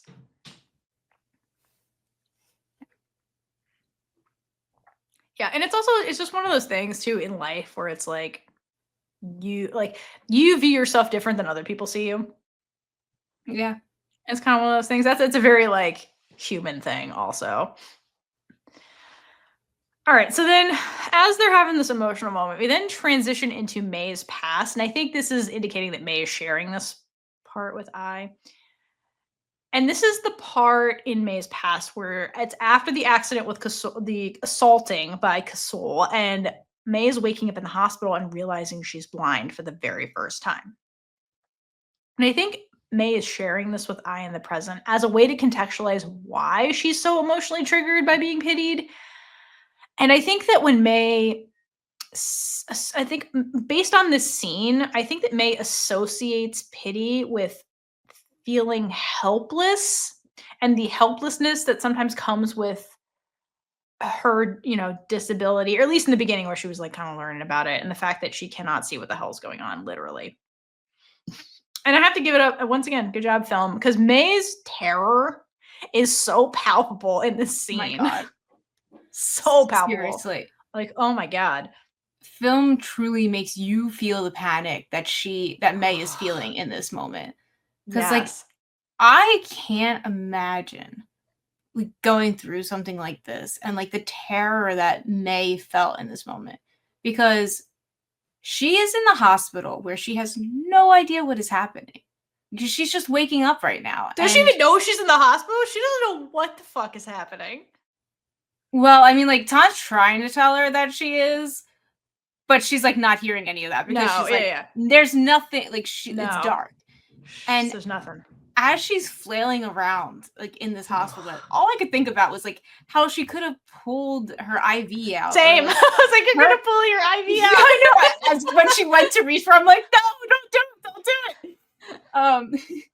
Or like she could have hurt herself even more in this moment because she's panicking. Right. We don't see May panic. Like this. This is out of character for her. Yes, because very much. It completely caught her off guard. I mean, this is the worst possible position to be in, especially a character like May who's just been so capable. Like this is the out of depths situation for her, and worked so hard to be self-sufficient so she didn't have to rely on anyone. Correct. And I think the one silver lining from this particular scene where May is like coming to terms with being blind or realizing that that's what's happening is that Tan was with her when this happened. So she wasn't absolutely completely alone while she realized this, which I think would have been worse if she's just screaming alone in a hospital room and she doesn't know where she is or what the fuck is happening. I think she actually probably would have hurt herself in her panic. So at least in the scene, she had him to like literally grab onto like a lifeline. Yeah, like thank goodness he was there, because like she had to go through so much alone in life. Like this is the last thing that she needed to be alone during. That's terrible, having to find out that you can't see and trying to figure out what's happening when you literally cannot see what's going on. I mean, you imagine the last thing that she remembered was Kasol assaulting her. So yeah, this is not a great memory she's waking up to. Right, so what a sequence. And Tan also doesn't know what's going on because you can't diagnose somebody with being blind until they wake up. So he also, as the doctor, didn't know this was happening. And he's just there trying to like calm her down as much as he can. And I think that this scene really or this moment trauma bonded the two of them, probably more than they already were. And perhaps this is what made him really her ride or die for life, was like being in this moment with her. Like, because this is a lot. This is her most vulnerable moment. Absolutely. Okay, and then he lets it slip that called the police. So thank you, Because think about had zero context for what was happening aside from May calling her after she's think about was in the sky for who knows how long, gets off of work, gets this weird message from May, calls May on the phone. All that happens is May is screaming, help me. That's it. That's all knew. That somehow is like, I need to call the cops, and then tracked her phone, I assume, and like got the police to her location. Where I would like to point out that again, May hung up with the police. Correct. May hung up with the police to call had to then call the police. But had no context for what was happening and just called the police, got them to the location. And Tan mentions that when the police arrived, May was unconscious on the ground. So worse shit could have happened to her, But good job, Yes. May has an amazing habit of calling her girlfriends and panicking and giving them no context. And then they just remember when I did that with the bug, she just superhero shows up and she's like, where's the danger, May? And because she doesn't have context for what's happening. I'm surprised I didn't call the police. Remember the police showing up and she's like, there's a bug in my room. And I was just like, what the hell? Right, exactly. Anyway, so somehow knew to call the police. I would have been like, oh, thank goodness the police are here. Can you get the bug? Yeah, no, exactly. Because I is like, we should call the cops. When she realizes why she's at that apartment or the house.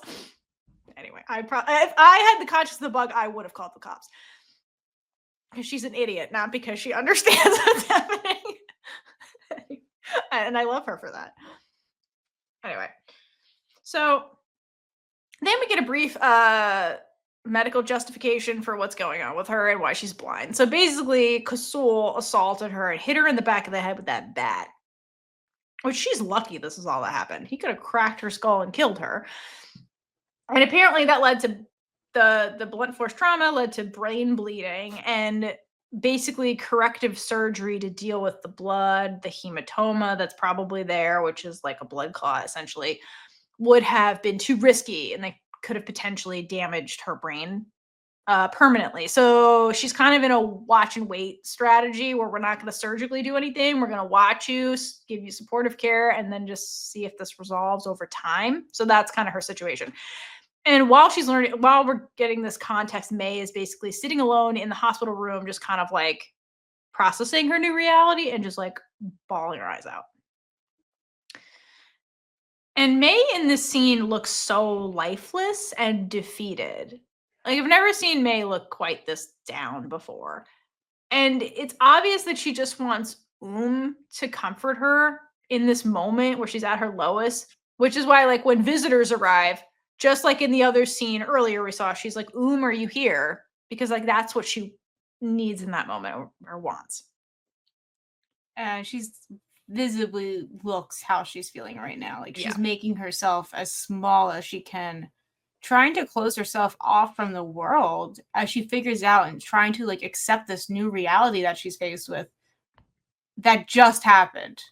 Yeah, so her position in the scene is she has her knees tucked to her chest and her arms crossed over her knees. So to your point, she looks like fetal position, but she's sitting kind of thing. So yeah, she's physically taking up less space. Okay, so then visitors arrive. So Ploy and her friends show up and prove that they are all trash humans.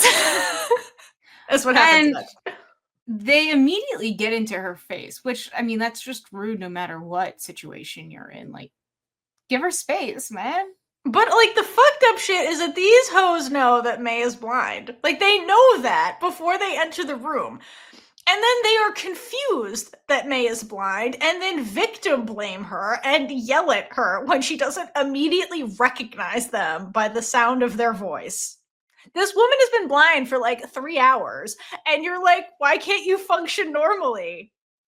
What the fuck? Okay, and then so it's the people in the room are May's trash human friends whose names I don't remember and I don't care to remember, and then Ploy is also with them. So there's 3 girls that show up into this room. And the 2 trash humans play the most active role in being trash, while Ploy is mostly this passive person who doesn't stop them and is trying to talk to May but doesn't stop the other people when it's obvious May is not okay. So, like, and we're going to see Ploy do this later, where it's like, Ploy, inaction is also action, ma'am. So, like, the fact that you're not stopping this is letting it happen to May. Yeah. That's fair. And going back to like how the friends were reacting, like one of them says, I thought she was blind. Why can't she remember? Again, like they didn't actually tell her who's in the room. And That's I what feel I like mean. all they heard was like the thing, like their only knowledge about being blind is that when you lose one sense, your other senses are heightened. And they just assumed May would know it's because of them. It's them because of their voice. And of course, you know, they are so important in her life that she can't possibly not know who they are.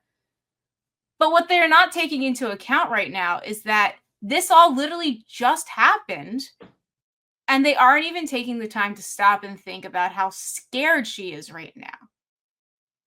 They don't even take the time to notice that they are the problem. Correct. And Trash step humans. back and just like let her know who's actually in the room, because that would have helped her calm down rather than physically and then like physically touch her, which she can't know what's happening. Like all she is feeling is people on her. She doesn't know who, she doesn't know how many people are in the room. She needs that knowledge to feel comfortable.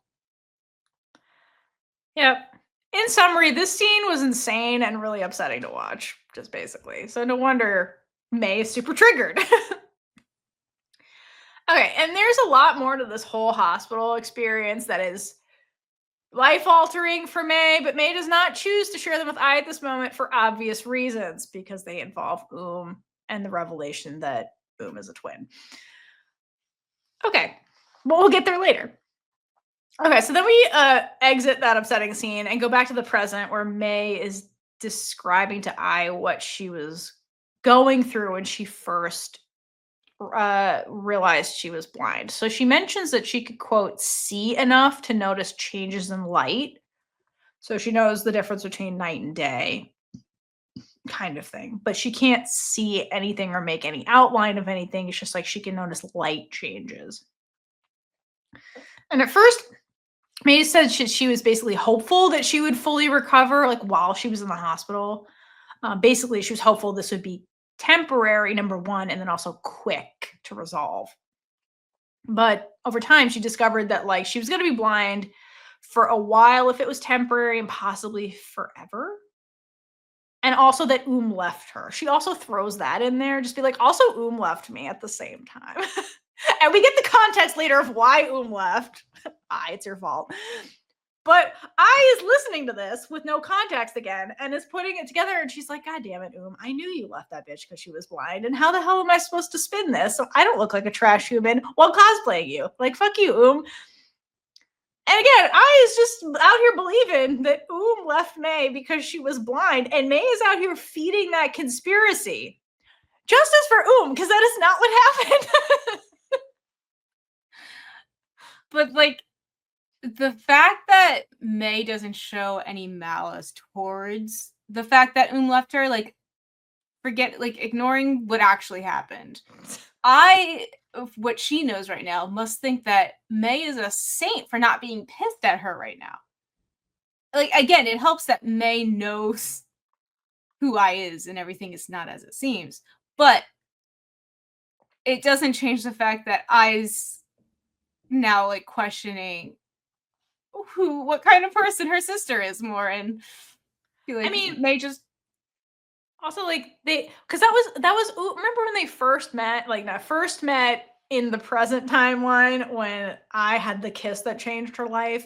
At that time, she was like, left her because she was blind. So I've been thinking that the whole time and been questioning that about and May has brought up over and over again, you left me, this is what happened, blah, blah, blah. And I feel like they've worked through that.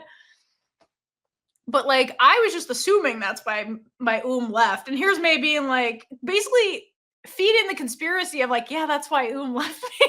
And Mai's like, damn it, that's what I thought, and it's still fucked up. So I think that's why I doesn't react to it as much, because she's been thinking that the whole time. But like, that is not why left. Anyway. All right. And here's the deal. And so anyway, May's feeding the conspiracy that left her because she's blind by not clarifying that and then putting those two things sequentially together. And May, I think, is doing that on purpose to let I think that, because left May in the hospital because of I, which is why I think May laughs a little after I says that. She's like, I left you because left you because you were blind. And I think that's why I laugh, or May laughs, because that is not what happened. And then she very quickly changes the subject. And she's like, so my dad's trash. Like, she doesn't acknowledge it. She just like laughs because left her because of I. And May knows this. And she's like, let's talk about something else. She's like, speaking of awful people, my dad tried to get me to move back home to Korat, which is where Ploy's opening the restaurant. So not only is Ploy opening the restaurant, she's doing their like a hometown kind of thing. So again, we're off the topic. Let's move away from real fast. Want to hear about something else said? And she's like, not only was my sight terrible at the beginning, my life was also terrible. And May's really selling this because she's saying this to I while crying and smiling. Like, this is heartbreaking to watch May do that. Like, she's putting on I feel like she's putting on this brave face, and her emotions are just coming out through the crying. And at this point, good active listeners, like sitting there, letting May say whatever she wants to say, and she starts wiping May's tears away without saying anything, which is helpful for May because, again, blind person, but it's that nonverbal support. And it's nice that I doesn't push May. She just like is letting her know you're not alone. I'm here, which is what May was doing when I was giving her truth, and she was doing the little shoulder rub thing. So again, very good active listener behavior. And May explains that while she was at her lowest, she's like, I picked myself back up. And basically May was like, she realized that she's blind, not dead. And she's an educated person. She's wealthy, has a bunch of resources. And she used that to find a new dream in her new reality. And it gave her purpose again. And that's what like kept her going.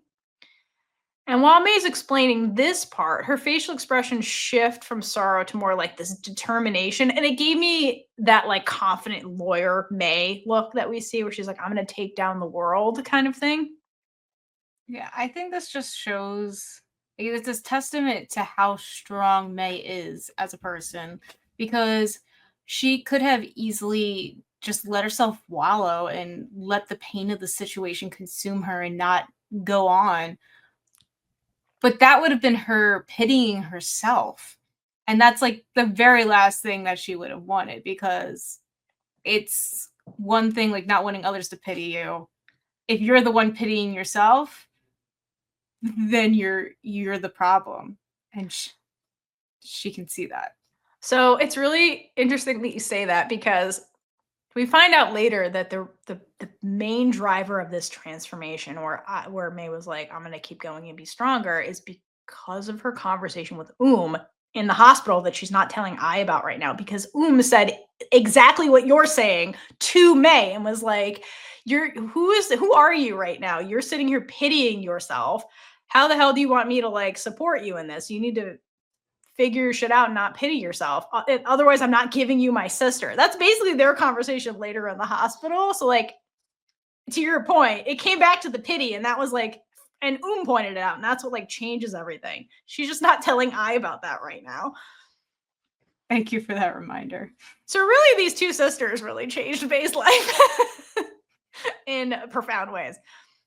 Just never gets credit. Is also in the shadows. In the shadow. Once they get past this, they're all gonna laugh about it. Hopefully they can just all hang out, and has someone herself and is happy. I think in the novel, never really heals fully from the relationship with May. It was just kind of like, don't ask, don't tell policy. Sad. Yeah. Well, I mean, some heartbreaks just take a very long time if they ever fully heal, kind of thing. And is really hurt by this relationship. Okay. So May decided basically her new purpose was to use her position, which we've heard her describe before, use her new position use her position as a lawyer, which existed before the accident, to then become an advocate for disabled people. And basically she's on this quest to change one law at a time until universal design is a reality.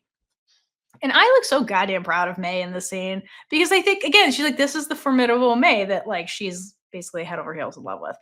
And it's at this point during the conversation that your story, the OST, starts playing in the background, because that's the dream song of like, let's dream of a better reality kind of thing that I manifests for May. And this is May talking about her new dream.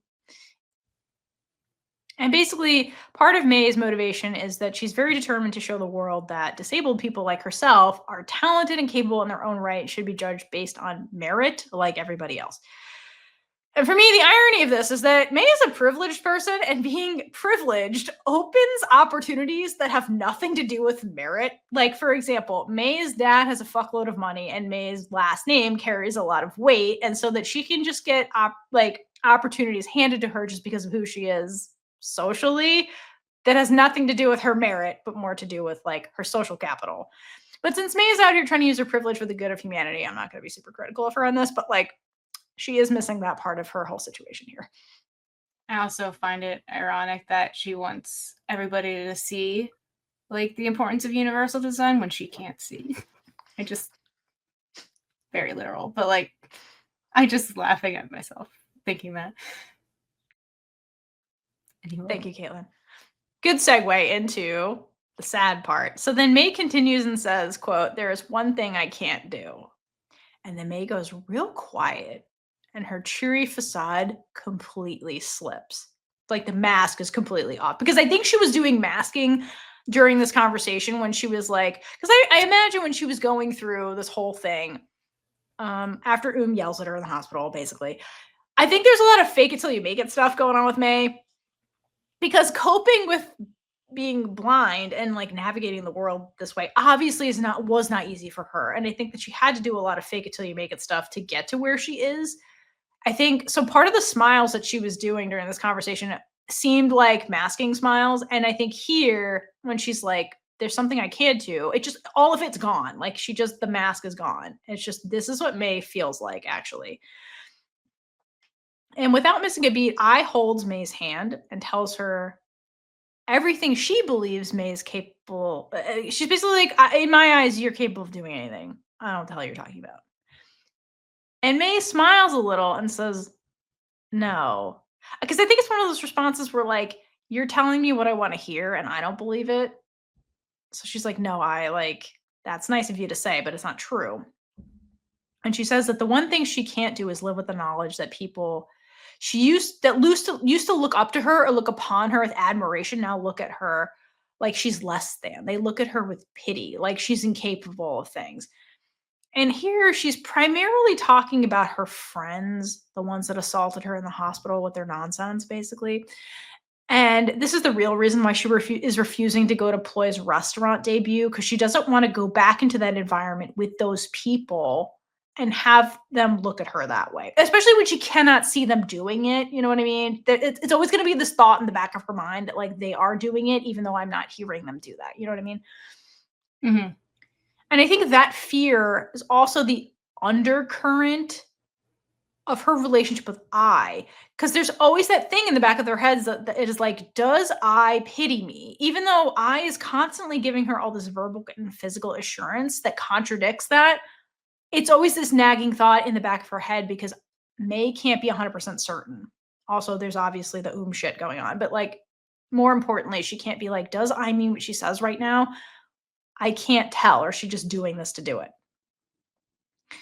And I think all of that is perfectly encapsulated when May says, "I can't see, but I'm afraid of how they'll look at me," kind of thing. Because again, she can't 100% confirm what is happening in any interaction with anybody, which to somebody like May, who somebody's like, "I need to know all the facts and know all," that must drive her crazy. You know what I mean? Like, based on her personality.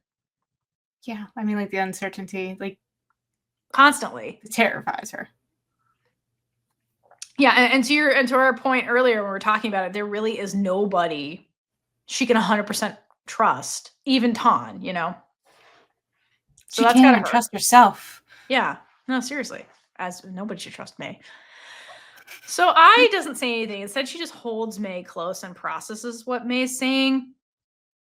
And I look sad in this scene, and I think that's not because she feels bad for May in a pitying kind of way, but because I think I feels helpless in this situation as May's partner, because like what more she can't take that fear away from May, right? All she can do is kind of like be there while May feels it and support her through it. But like, it's really sad to hear that May always is afraid of this. And it's something that I cannot, it's a burden I can't carry for her, kind of thing, as much as I would want to. That's a good point. There's literally nothing that she can do to make this better. Because Exactly. she can't control other people. Yeah. And that brings us to the end of this part. Woo! All right. So we've made it Yeah. to the end of this episode, or this, the And- end of this episode of Big Gay Energy. So Taylor Swift songs. What Taylor Swift songs do you have? All right. So the one that I have come up with for this, the scenes that we've talked about in this episode of Big Gay Energy, is "You're on Your Own, Kid." And first of all, this seems to be May's theme song. It really is. But specifically for what we talked about, like in regards to the scene with May in the hospital and just her friends being awful. So with the lyrics, "From sprinkler splashes to fireplace ashes, I gave my blood, sweat, and tears for this. I hosted parties and starved my body like I'd be saved by a perfect kiss. The jokes weren't funny, I took the money." And I see all this as she was there for her friend. She was the friend who was there and present, but she overlooked her friend's flaws and just accepted the things that she didn't like. Like their jokes weren't funny, but she took the money, meaning like she just took it all in stride because they were her friends. And then next part of the song, "My friends from home don't know what to say. I looked around in a blood-soaked gown and I saw something they can't take away." And so like now the friends have no idea what to say. Obviously, they prove that. They don't know what the hell they're actually supposed to say. They say everything that they're not supposed to say. They're terrible. Well, okay, yeah, again, they're not aware that they don't know what to say. And are making everything worse because May's blood-soaked gown right now is being blind. And then the next part, "Because there were pages turned with the bridges burned, everything you lose is a step you take. So make the friendship bracelets, take the moment and taste it. You've got no reason to be afraid." And at the same time, like you've brought up during this time in the hospital, again, that we technically don't know yet, May does gain what she wants. Like she finds out that was never the one that she fell for. And like the person she's been wanting all this time is out there. And now she can look back and see she didn't need to be scared because I would be there with her. She may like have lost her sight, and like the initial relationship that she had with her friends, but she gained everything that she's been searching for so long. Like because her relationship with at that time was not feeling like how she like imagined it. And to like be validated at that point, like, oh no, there was someone else that like I fell for. I think that is the bright spot in this terrible moment. Yeah, that's a good one. Yeah, that song just in general works for May in so many levels. So makes sense. It is also applicable to that scene with her terrible fucking friends. Ugh. Can't wait to get into them later. Again. Okay, song I have for this part of the episode. It goes with the first part, but also here too, and that's "Begin Again" from the Red album. And I think it works for both I and May. So, and it mostly has to do with the fact that they see each other and feel seen by each other and support each other. So, lyrics that I thought were notable were, "Took a deep breath in the mirror. He didn't like it when I wore high heels, but I do." So this is like, from I's point of view, that criticism she feels from her family, that it's like, you don't like what you see in me, but I'm kind of comfortable with myself in a way. Like, for example, they didn't like that she was a motor punk. They didn't like that she did the college thing late. But May likes it. May sees what I is doing and May likes it. And on the flip side, with May's friends, they're like potentially judging her for things she can't control, but I's like, I don't see any of that. I just see this formidable person. And then it continues, "Turn the lock and put my headphones on. He always said he didn't get this song, but I do. I do. it's where, from Ai's point of view, she feels like she can't be herself with her family and she feels very misunderstood. And the same thing with May, where she's the princess in the castle and feels like she can't trust anybody to like see her fully. But Ai gets her. And similarly, May gets Ai. Song continues. Walked in expecting you'd be late, but you got here early and you stayed in wave. I walked to you. So with May, I expects to be let down at some point by her because that's all she's ever experienced from the people she's closest to. And like same thing with May, because May went through this whole thing with and realized the hard way that is not the person that she's looking for. And so I think with Ai, there's always a part of her that's like, again, is she here for the wrong reasons? Does she really like me? But Ai very consistently, again, shows up early. And like here she is in the hospital when she didn't expect her to be. And like same thing with May. Like they both don't let each other down when it counts, kind of thing, even though that's their expectation from both of their pasts. So the song continues. You pull my chair out and help me in, and you don't know how nice that is, but I do. May sees I go out of her way to take care of her, basically. And I, in the scene we just described at the cafe lounge place, is doing the same thing. She's going out of her way to support May. And truly, both of them have been waiting their entire lives to be cared for like that. And this means everything. So, like, being in this location that's a safe place for May and having Ai just be supportive means everything. In the same way that when I was scared and like went to May and just having May be like, how is this bad? Like, you saw it on her face when I was like, you don't realize how nice this is, this support that you're giving me. But yeah, that's something they reciprocate.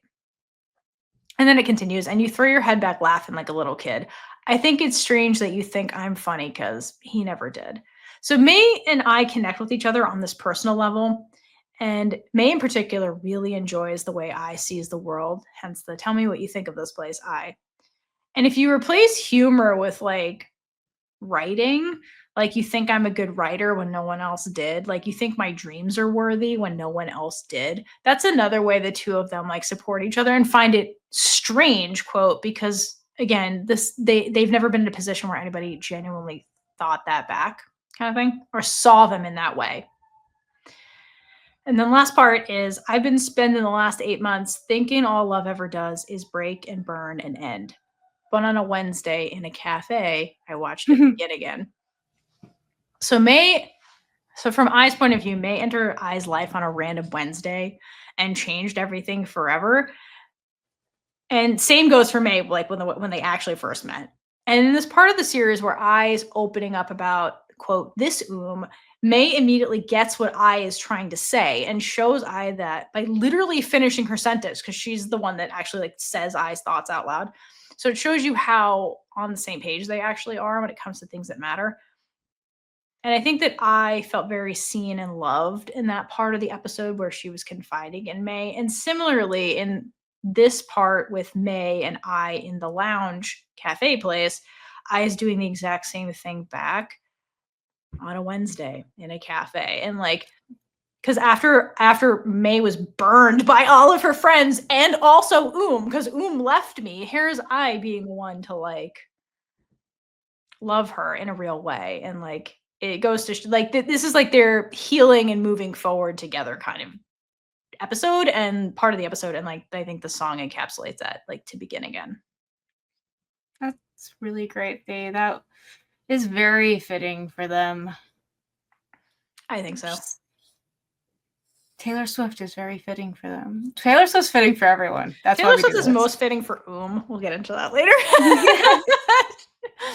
Anyway, okay. So if you have a different song choice, let us know. And we've come to the Big Gay Energy Award. What gets the Big Gay Energy Award for you in this scene? I think I have the Big Gay Puppy Energy Award for I trying to be as close as possible to May. She's ridiculous. She's so cute.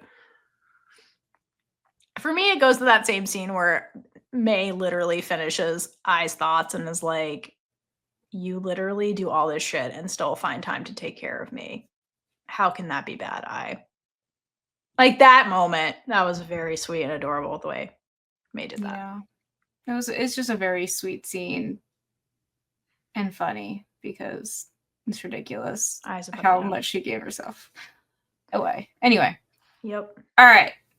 So now, with the Big Gay Energy Awards awarded, we have come to my challenge. And today's challenge, I want to get to know you better. And we talked a lot about dreams in this episode. Multiple different people's dreams. And I want to know, what's your dream? If you care to share, let us know in the comments. If you don't want to share what your current dream is, what was your dream as a child? Like, That's a good what one. did you want to be when you grew up or anything like that? The more ridiculous, the better. No judgment. No, not at all. None whatsoever. All right, so that brings us to the end of this episode. We will be back next week to finish off episode 6 of Pluto. And until that time, hydrate for lesbian Jesus. And gay it up all over the place. Bye. Bye. And with that, we've been Big Gay Energy. If you like this episode, check out all our other episodes right here on YouTube. Please like, leave a comment below, and subscribe for more amazing super gay content.